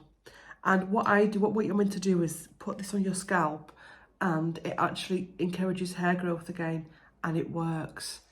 Because when I see stuff like this, I always think snake oil. I just do. I just can't, apologies, but a lot of the stuff out there at the minute is just pure snake oil. There's a lot of promises with products at the minute. We'll do this, we'll do that, we'll do that. And I thought, I'm going to try it, because it just felt authentic. And it does. Even my hairdresser says that there's growth coming back. You can see on the little bald patches that I've got, fine hair's coming back, and the hair's getting thicker. So even when there is a bit of hair loss, because the hair's getting thicker with it, it's hiding it more. And also Nature Spell do a growth complex. I mean, there's a shampoo, which is this one, and a conditioner. They also do a face mask and a hair oil, which I've got in the bathroom. I've not brought it all out, but you can go onto their site and buy their hair complex, which is salt-free shampoo and conditioner. And it's got no crazes in it. It's all clean stuff, and the herbs and stuff that they use in this are all for hair growth, and it works a treat. This doesn't have the greatest smell in the world, and that put me off at first, and then it was like, actually, Claire, what do you want from a shampoo? Do you want smelly hair of all kinds of fruits and stuff? Or do you want hair that's in good condition? So if you want hair that's in good condition, that's growing again, that you're proud to have, honestly, and there's a hair mask with it as well, which again is in the bathroom. And I apologise for the light, because we've got a south-facing living room, and I'm sat at the dining table, which I think is north-facing, so the light's a bit ick. It gets better as the sun goes round throughout the day. So yeah, I'm having porridge, I'm going to watch a bit of YouTube, I'm going to make a cup of tea, and I'm going to sit down with that book, and I'll see you in the next one. Have a great day. Hi folks, apologies, I forgot to say that I decant the oil from this into, you'll laugh at this, you know when you go to a burger bar and you get tomato sauce in a plastic thing with a tip on it, and you put it around your burger. I bought some off Amazon, and I decant it into that, because you like hairdressers use them for putting hair dye on your roots. I decanted it into that, and I put that finally onto the roots there, or around the concerning areas there, and you get a massage tool which has got spiky things on it, and then you gently rub it in, and then I just dab the excess oil off, because you get a lot of excess oil. I then use argan oil for the rest of it, made by the same company. So I just whoosh that through, whoosh, like that, and then I grip it up, and I leave it on all day. And I like to do it on a Friday, Saturday, Sunday, if I'm not doing any video work. She says doing a video. I need to get out of that habit as well, and I think these vlogs are going to get me back out of that, because I went through a stage of not putting saying I'm not going to put makeup on, but I need to get out of the habit of always being dressed up to do a video, because that's just pathetic. Yes, that's what I wanted to say. It's by Nature Spell, and it's called Natural Rosemary Oil, and the other one is called Argan Oil, and that's by Nature Spell.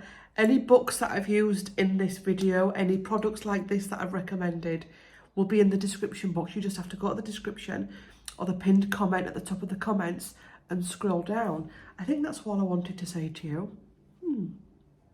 Half a story, Claire, but it's really good. Honestly, I'm always wary, especially of hair products that can do this, that can do that. It really is. It's been a game changer for me, because I was actually getting really concerned, to a point I was thinking about wigs. I'm not even joking. So yeah. And it's also as well, we've had a discussion about hair colour on here, and one of the things I'm conscious of, and it's why I stopped dyeing my hair blonde, because I used to have it blonde highlighted for years, was the fact of the chemicals and what the chemicals were doing to my scalp. And it's just making me think more about how we treat ourselves as women. Sorry for covering my mouth up. About how we treat ourselves as women, and all the chemicals that we can slap on our skulls within our crown chakra. And I'm just feeling this need, especially with hormones and stuff, and what my body's trying to say, is to be as gentle as possible with myself at this time. So, hi folks, how you doing? So this book is absolutely amazing. Last night I left it when I was halfway through chapter 14. One of the things he comments on in chapter 14 is about Adam and Eve, and he goes on about childbearing, and that childbearing was never meant to be painful, and that there are many ceremonies and breathing techniques and calm techniques that can help that. And I know that can be a contentious subject, but it's why I'm raising it in this video is because I've heard that in shamanism as well, that childbirth was never meant to be painful, that God would not have done that to women. How have we got to it being painful? When it was first described to me, not in this book, it was that if somebody tells you something hurts, it will hurt. I'm going to be a bit of an idiot here, and I'm going to compare it to a paper cut. I know that childbirth is not like a paper cut, but, or any kind of cut. Have you ever cut yourself and you've not realised, and it's not hurt? And then you look down, and I've actually done some quite bad cuts and it not hurt until I've seen it and seen the blood, and it straight away it hurts. But yeah, And I found that interesting. Then he goes on to talk about the greed of man and blaming it on the serpent. And I made some notes here. He said something like, the more you have, the more you want. And I also put, it's becoming this whole thing is becoming a poison within the manifestation communities and again, this is a video that I want to do next week. So I don't really want to cover too much of it here, but this whole thing of more, wanting more, and people being taught by the new age techniques, not the old ancient techniques, that if you want it, you can have it, you just have to think it. And yes, to some extent that is true, but to what extent? Are you wanting an Audi car, a BMW car, or are you just wanting a humble car to take you from A to B? He also says, and I've actually written this down, it is easier to say that the serpent tempted than to admit that the serpent is part of yourself that is lower. So it's easy to blame our issues and our greed on society than to actually own our own stuff. And I think a lot of that is happening within many communities at this time, where they are blaming somebody else for their own stuff, because it's easy to say, you know what, and I've done this as well, my life's like this because of them. My life's like this because of that organisation. My life's like this because of that. I'm greedy because of all the adverts I see on YouTube. I'm greedy because of all of, because every time because of the colours that McDonald's uses. I'm greedy because the music that is used in stores, and that's why I can't help it. And we blame our phones, we blame social media, we blame everything apart from our own vulnerabilities. And I really, really liked that. He then moves on to chapter 15, and it's Moses and Ezekiel, probably said that wrong.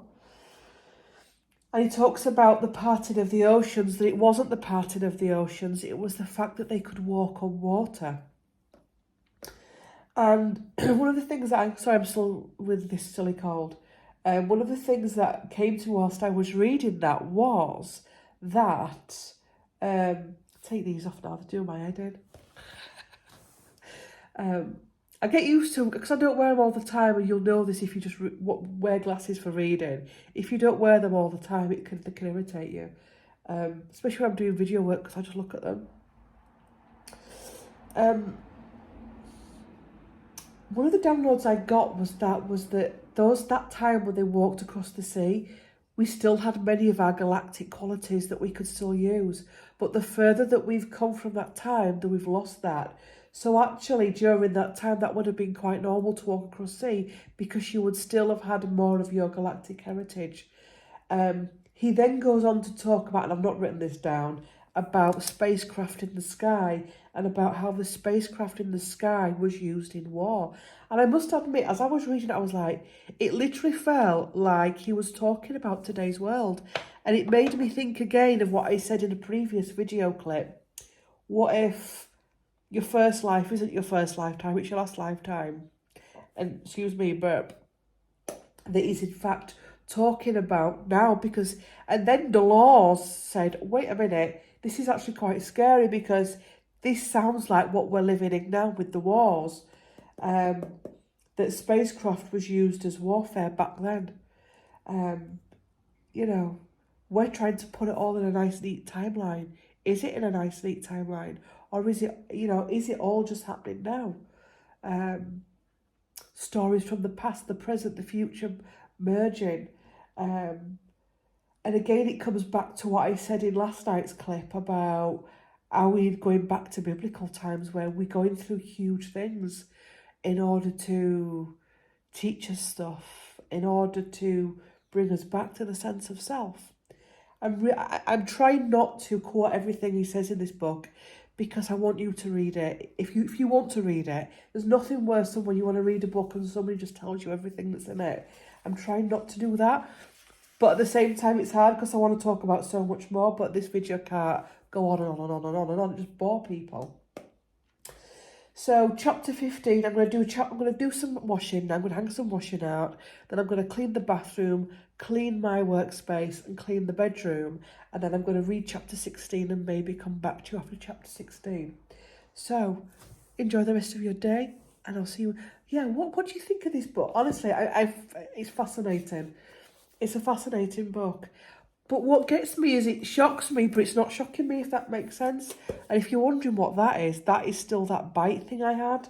I think it was a nettle sting. It's actually gone down a lot. I went walking in Leeds and I walked through some brambles and that happened. And it actually is a lot better than it was. Anyway, see you later. First load of washing is out. Second load of washing is in. And I'm going to start cleaning the bathroom. Can you hear the bird song?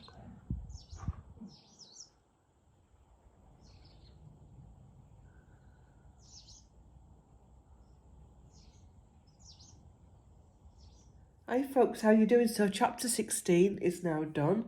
Creation, catastrophe and the clue. And again, I'm struggling to make notes because the chapters as we go along are getting more and more intense. And I hate that feeling of having to break out of it to then write notes down. So yeah, I've taken a couple from this one. He talks about the creation and the catastrophes that came after that. It's just what's happening now. Honestly, that's all that, not all that I can see from this book, but it's happening again. It really is. All these weather things that are going on, and again it traces back to man's inhumanity to man, or humans' inhumanity to humans. Also as well the misuse of power. And at this point, I don't want to talk about the powers that were, because I think at the minute there are bigger things and more important things within our own communities about the misuse of power and about people that are misusing their power within, within communities that are not part of the bigger community, if that makes sense. So I'm not talking about governments, I'm talking about, because smaller communities, I think smaller communities have more impact than the bigger ones, if that makes sense. And all of this as well is about people that had the sight, that had the gift, this virus doing my head in, that had but didn't use it right. They didn't, and I'm seeing that as well, which is why I'm in an arsey mood at the minute with the spiritual community, or some aspects of it, not all of it. There's some really good people out there, but there's also some concerning stuff, and it's almost like a spiritual warfare within the spiritual community. This isn't about light or dark. Maybe it is in some respects. But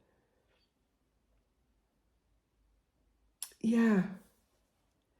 He also talks about channeled information coming through that can be misused and that can be too much and can cause catastrophe, that can cause, if it's not dealt with right and if it falls into the wrong hands, again it can cause issues, and that's happening. People that are getting channeled pieces of information and they're not using it correctly, they're just blasting it out, or they're using it to manipulate. So I think one of the things I'm getting from this chapter is the need for people that class themselves, myself included, as part of the spiritual community to just look at what we're doing, what we're saying, what we're putting out there. And I do wonder, and this is already happening, if there's going to be many more kickbacks from this, where we're going to see the spotlight on many more gurus. And I think part of that is going to be about bringing us back to ground us, because I think there's many people, and this happens to me at times, where there's the need to ground and that's not there.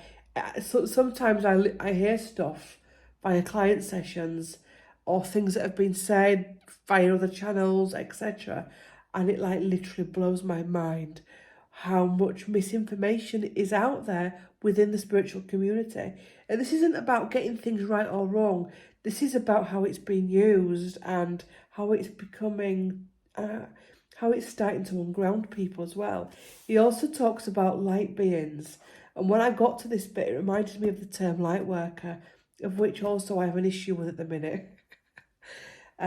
Simply because, again, that's been misused as well.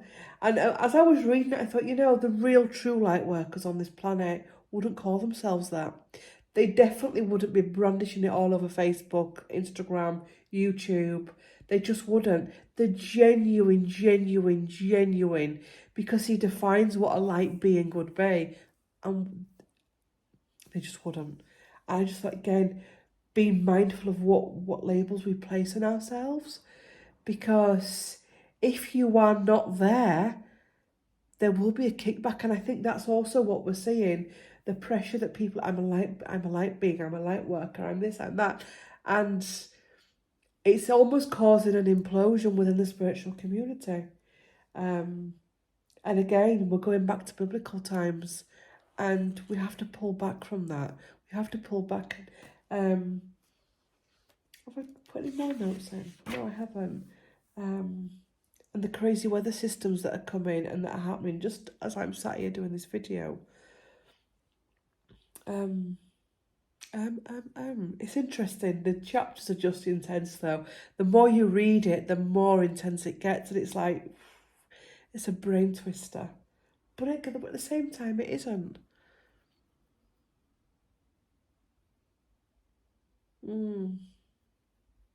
I think spirituality, or some aspects of it, is a hot mess at the minute. It's a real hot mess. And I think a lot of that is down to the fact that many have become ungrounded, myself included at times. We can become ungrounded. And I think it's time to come back to simplicity. Because I think if we run too soon, it will be stopped. Because if we run too soon and we destroy ourselves, that's not part of the plan. And I do wonder if that's why sometimes it feels as though there's been a pullback, because it's almost like, God, this lot need pulling back. I also do think as well it's been hijacked. It's definitely been hijacked. People that have ulterior motives that are coming in and using it as a cover and using it as a source of power over people. You see that. And these people are not, and it's not always well-known, famous people. Sometimes it's lesser-known people that are using it as a source of power over people, a source of narcissism and manipulation. Anyway, I'm going to hang some second load of washing out. Back bedroom's cleaned. Well, the 2 back bedrooms are cleaned. Bathroom's cleaned. 1 load of washing is out. I'm going to do lunch now, which is homemade soup, which is already done. It's already made. And I'm going to treat myself to some cheese on toast. Usually I'll just have a bowl of homemade soup. But because it's Action Friday, I'm going to do some cheese and toast with it. Hang another load of washing out. And then this afternoon, I'm going to, once I've had my lunch, as I'm having my lunch, I'm going to watch a YouTube video. Then I'm going to read some more of the book and come back to you. And then I'm going to be cleaning the kitchen, the hallway, and the living room. Anything else I've got to say? I don't think so. But I feel as though I do need to say something, but I can't remember what it is. Oh yeah, that's it. The next, we're on part 2 next, and that goes into the time of Jesus. Let's see what that brings to the table. Hi folks, how you doing? So we have now got through, let me see, I've forgotten, chapter 17 and chapter 18. So chapter 17 is the prophecies, and this is where it gets you ready for Jesus coming in. And I didn't know this, but do you know that this, I think he said something about, I'm looking at my notes again, that Jesus could have been possibly the reincarnation of Adam, as in Adam and Eve, or Moses, and that he came from Nazareth, which we know, and that Nazareth was the city of darkness. And I actually liked that, because out of darkness comes light. Again, honestly, I am struggling to take notes because it's so intense, and especially now we've got into Jesus energy. Chapter 18 is the Star of Bethlehem. And again, it describes the vision that the Essenes got of the star, or whatever made that light formation. And after I'd read that chapter, I became so tired, because I just felt like I was literally in it. A bit like, you know, when you get an upgrade or you're going through a moon cycle, you go a little bit fuzzy-headed afterwards. It was that. And he says that something about, if I can find that. See if I can. Now I'm doing everything one-handed now. Let me see if I can find what he says. No, that's what he says. Let me find it. Right, so one-handed, Dolores. This must be a very exciting moment. I really thank you for sharing it with us. This is something that happens once in a lifetime, to see something as beautiful as this. So that's what Dolores said. Apologies for that. I'm trying to... And he put, it is more than once in a lifetime. It is once in forever. You know, I don't think Jesus will come back. I think he was... I don't want to say the one-hit wonder there. I think he came for that time to bring a frequency to the earth, and that's the job done. That's the job done. And the frequency of Jesus is there all the time. Maybe not the physical person, but the frequency, the energy, the message. And what I'm also getting as well, it's not just Jesus as well. There were many others who we're not even, we don't even know the names of. We don't even know we'll never probably hear of them, that brought in something that was needed. It's like all the ingredients that make a cake. Yeah, it's interesting. It's interesting as well. That's the postman, or postwoman, post them.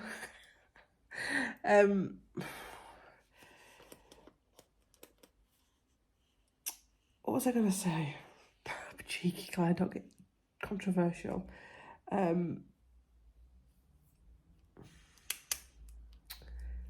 was I going to say before I got rudely interrupted by the post person?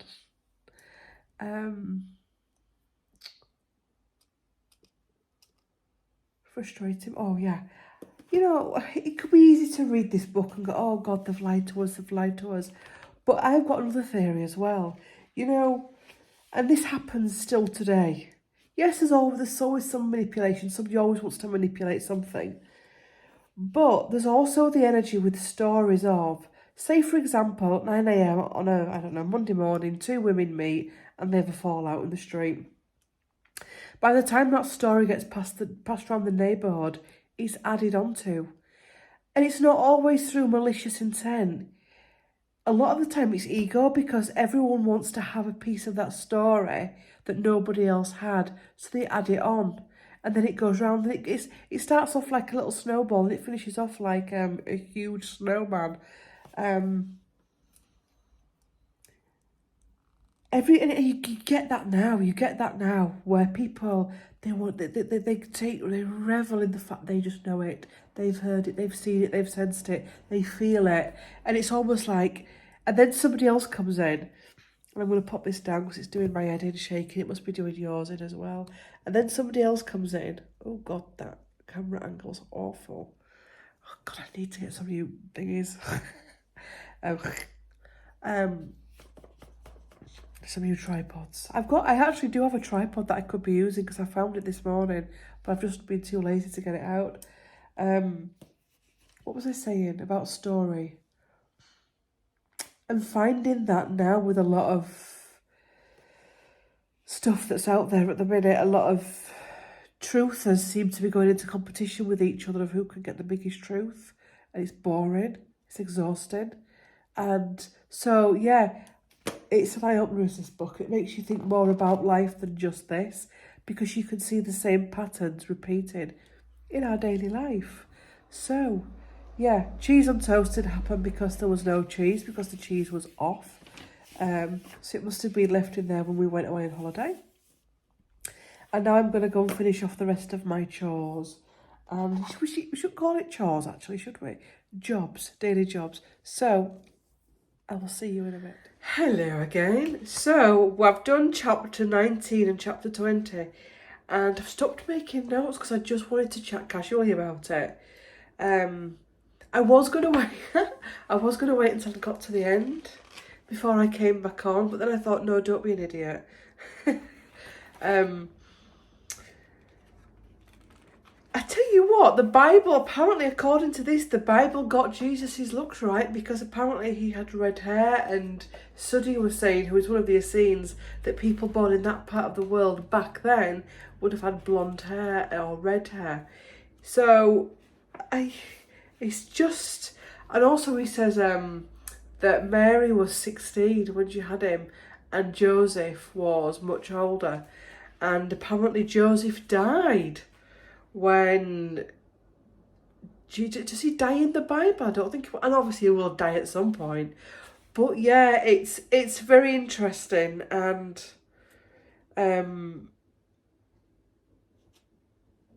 you can almost sense that the Essenes Sudi, the love and admiration that he has for his students. Obviously it was Jesus and John the Baptist.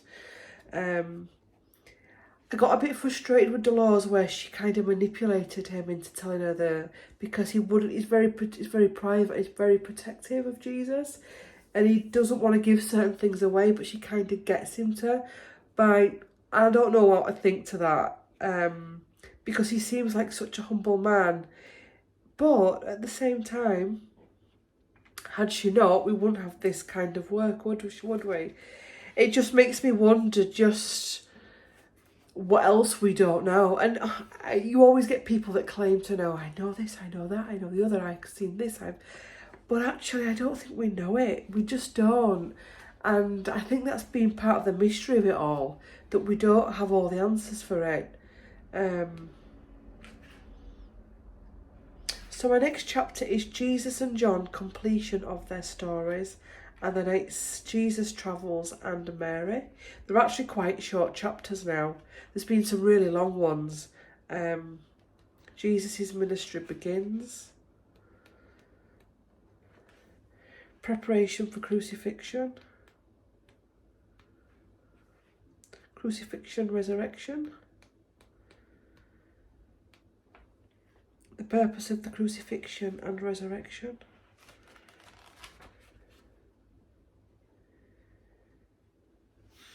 But it just makes you think about stories as well that are passed down, the different stories that have been passed down, and different people's interpretations of it as well. And the fact that we still know where, we still know Wendy has seen the full story. There's been many big clairvoyants, psychics, mediums, investigators, religious researchers, and that's what I like about it. You get some information, you think, yeah, we're getting somewhere, and then you'd realise you're getting nowhere. But I think it's meant to be. I think this is, and I even wonder, this is going to be a bit of a controversial comment, but I even wonder if in some respects we were meant to get religion, because just bear with me, because that's how it's got to people. That makes sense. It was put across as a solid foundation, and I know a religion has caused so much pain, I know that, but it's also brought so much peace as well. And I think, had it come out as a new age happy clappy, I don't think it'd have had the same effect that it has. And also because it was flown into religion, sent into religion, people then started to question it, and then people started to investigate, and then people started their awakening. And does that make sense? I'm not dumbing religion down, because religion is important. All belief systems are important. And you know, even as on our belief system, the spiritual belief system, it's every belief system is questionable. Every belief system is questionable. Every belief system is just a belief system. It's just a belief system. And I think all belief systems have elements of truth in, but all belief systems also have elements of manipulation in as well. Whether you're pagan, Wiccan, I don't know, Muslim, Christian, Protestant, Catholic, Mormon. But I think also, like, belief systems are the foundation of so many people's lives, which is when you're reading about and talking about something like this, you have to be very careful, I think. And you have to be mindful of, I think, should we have to be careful? Yeah, we should, because I think belief systems are important. And a lot of people have nothing apart from their belief system. Anyway, God, that was deep. I went really cold after reading the last chapter, really icy cold as well. Jesus and John, 2 students at Qumran. And the fact that you read that he's got sisters, and we know, we kind of know that when you've looked beyond the narrative, like when you look beyond the narrative, you realise that he maybe, I was going to say, had a relationship with Mary Magdalene, but it wouldn't surprise me if this book said he didn't. I don't know yet, I'll have to find out, but my gut feeling is it doesn't matter. Because actually, well, see, that's a download I've just got. Two people can love each other deeply without there being a sexual connection. So they could have just been that as well, Mary Magdalene and Jesus, that they loved each other so deeply. But it was a mental and soul connection rather than what some people make it out to be. Did they have children? Again, did they have children? We'll soon find out. Or will we? Because what will happen is you'll get given a little golden nugget back. Yeah, here we go. And then it'll be taken away from you. Let me know your comments. See you in the next. Hi folks, me again. I think the next time I speak to you, my hair will be wet. My hair will be wet and washed. I feel a bit scruffy now. I have lost myself in the last bit of this book. I think I've got 2 or 3 more chapters to go.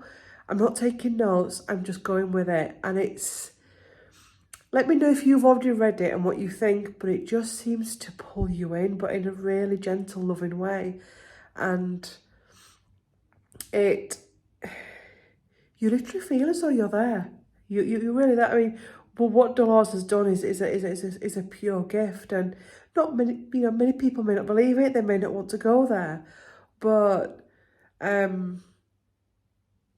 yeah, it's an interesting book, and it's just the love that comes through as well from all of the people involved. You know, even Judas, all of it, you can just feel the love that's there, and the stories and the wisdom and the knowledge that if only we could, if we were willing to open our hearts to it now, could actually change the world. It really could.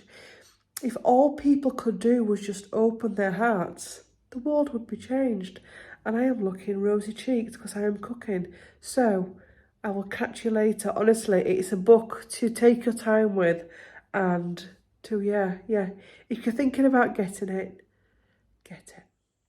Hi folks, it's Saturday morning and I've decided it's breakfast in bed, then I'm going to finish off this book and then I'm going to wrap this vlog up. Hi folks, I'm back and I feel much more normal than I did yesterday. I finished it. I finished Jesus and the Essenes by Dolores Cannon, and it's been a journey, and it's made me feel a lot of things, it's made me think a lot of things, it's made me go over a lot of things, it's made me revisit a lot of things, it's made me see things through a new lens and through a new light. And I think as well, the gifts of this book will go on giving long after the final page is turned.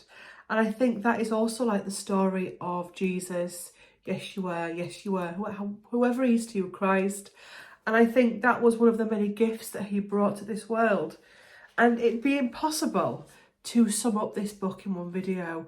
This is the type of book that literally we could talk and talk and talk and talk and talk about, and we'd still not cover it, and we'd still not. And I think it's also the type of book that the more you talk about it, the more comes up, and then you've got to talk again, and then more comes up and you've got to talk again.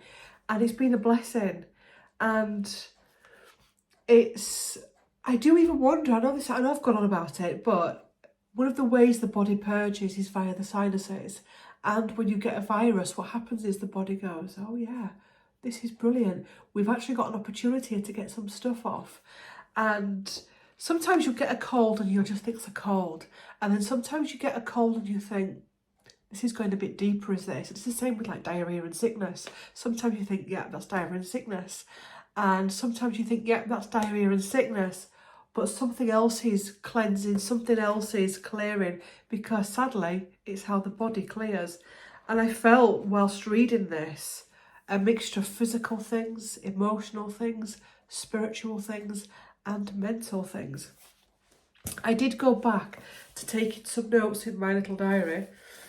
And my final notes are this. Apologies for me having to read it out. The channel story has many similarities to the written. Dolores confirms this and shows the power of the message, especially when so much other history has been lost. And she does confirm that, because when I was reading it yesterday, I thought, you know, the Bible actually has a lot of this covered. There's bits in Dolores' book that isn't in the Bible, but I don't think that's a moment to start pointing the finger at why it's not in the Bible. I think the important bits are in the Bible. And what I was also shown yesterday was that the codes are in the Bible. We've spoken about codes. You can see the physical words in a book, but there's also the codes, the energy, the portals that are within all books. And I think that is the gift of the Bible. And I think the Bible, that is why it's the most famous book in the world, or I think it's the most famous book in the world. And I totally agree with Dolores' summary of chapter 26. I'm not going to repeat what she said. You can go read that for yourself, because I think that's a chapter that you have to read for yourself. It's not a chapter that somebody else can read for you. So we may still not have all of the answers, but let's keep it simple. Love. Trying to bring love into all corners of our life, including the darkest depths. Even when we fuck up. To not lose ourselves, but to stop and think, what would love do? And I think that's my final piece on this book, that throughout your incarnation, your present incarnation, you are going to be put through various scenarios in your life. Every day, all day, minute by minute, second by minute. They're going to be tests. They're not tests like we get in school. They're tests for us to deep dive into the shadow, into the triggers.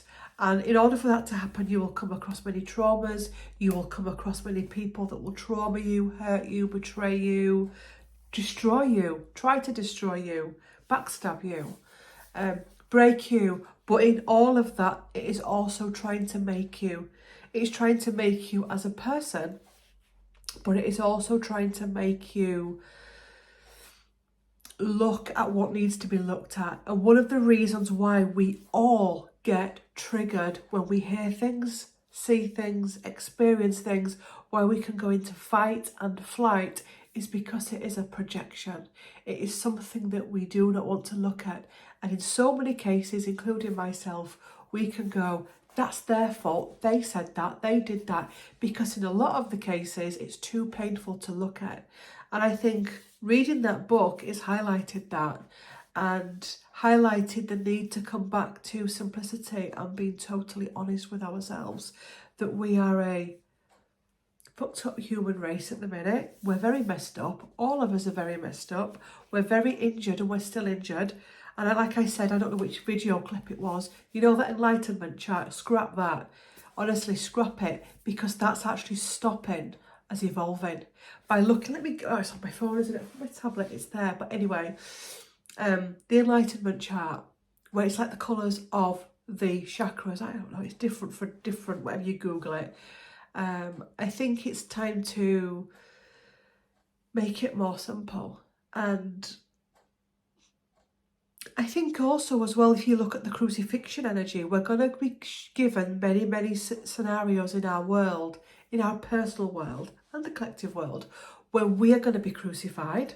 We're going to be not crucified, put on the cross, but crucified by the words and deeds of others. But also we're going to have people coming up into our life that we are observing being crucified. And in some of those situations, you're going to want to defend them. And in some of those situations, you're going to want to bring them down. And you're going to want to clap and be there and throw the rotten tomatoes and all of that. So yeah, I'm glad this is happening. I've been waiting years to see this. I think those moments that we get there, it's about looking back to the Bible and remembering the story of Jesus and the whole crucifixion energy. That actually, until we stop stepping into those energies, we're still going to see these scenarios within our world where somebody or a person or a group of people come up to be crucified. And until we stop crucifying people, then we will continue to be crucified. And so we go on in the loop and stepping out. So for example, if there's something going on in the world now where somebody, something, a situation's coming up to be rotten tomatoed, no, you don't defend them if you think that there's something in there that they've done. You be the observer, you be the loving observer, because we will have had lifetimes where we have been them. We have been the abuser, the rich man, the poor man, the woman, the man, the child, the beggar, the vagabond, the orphan.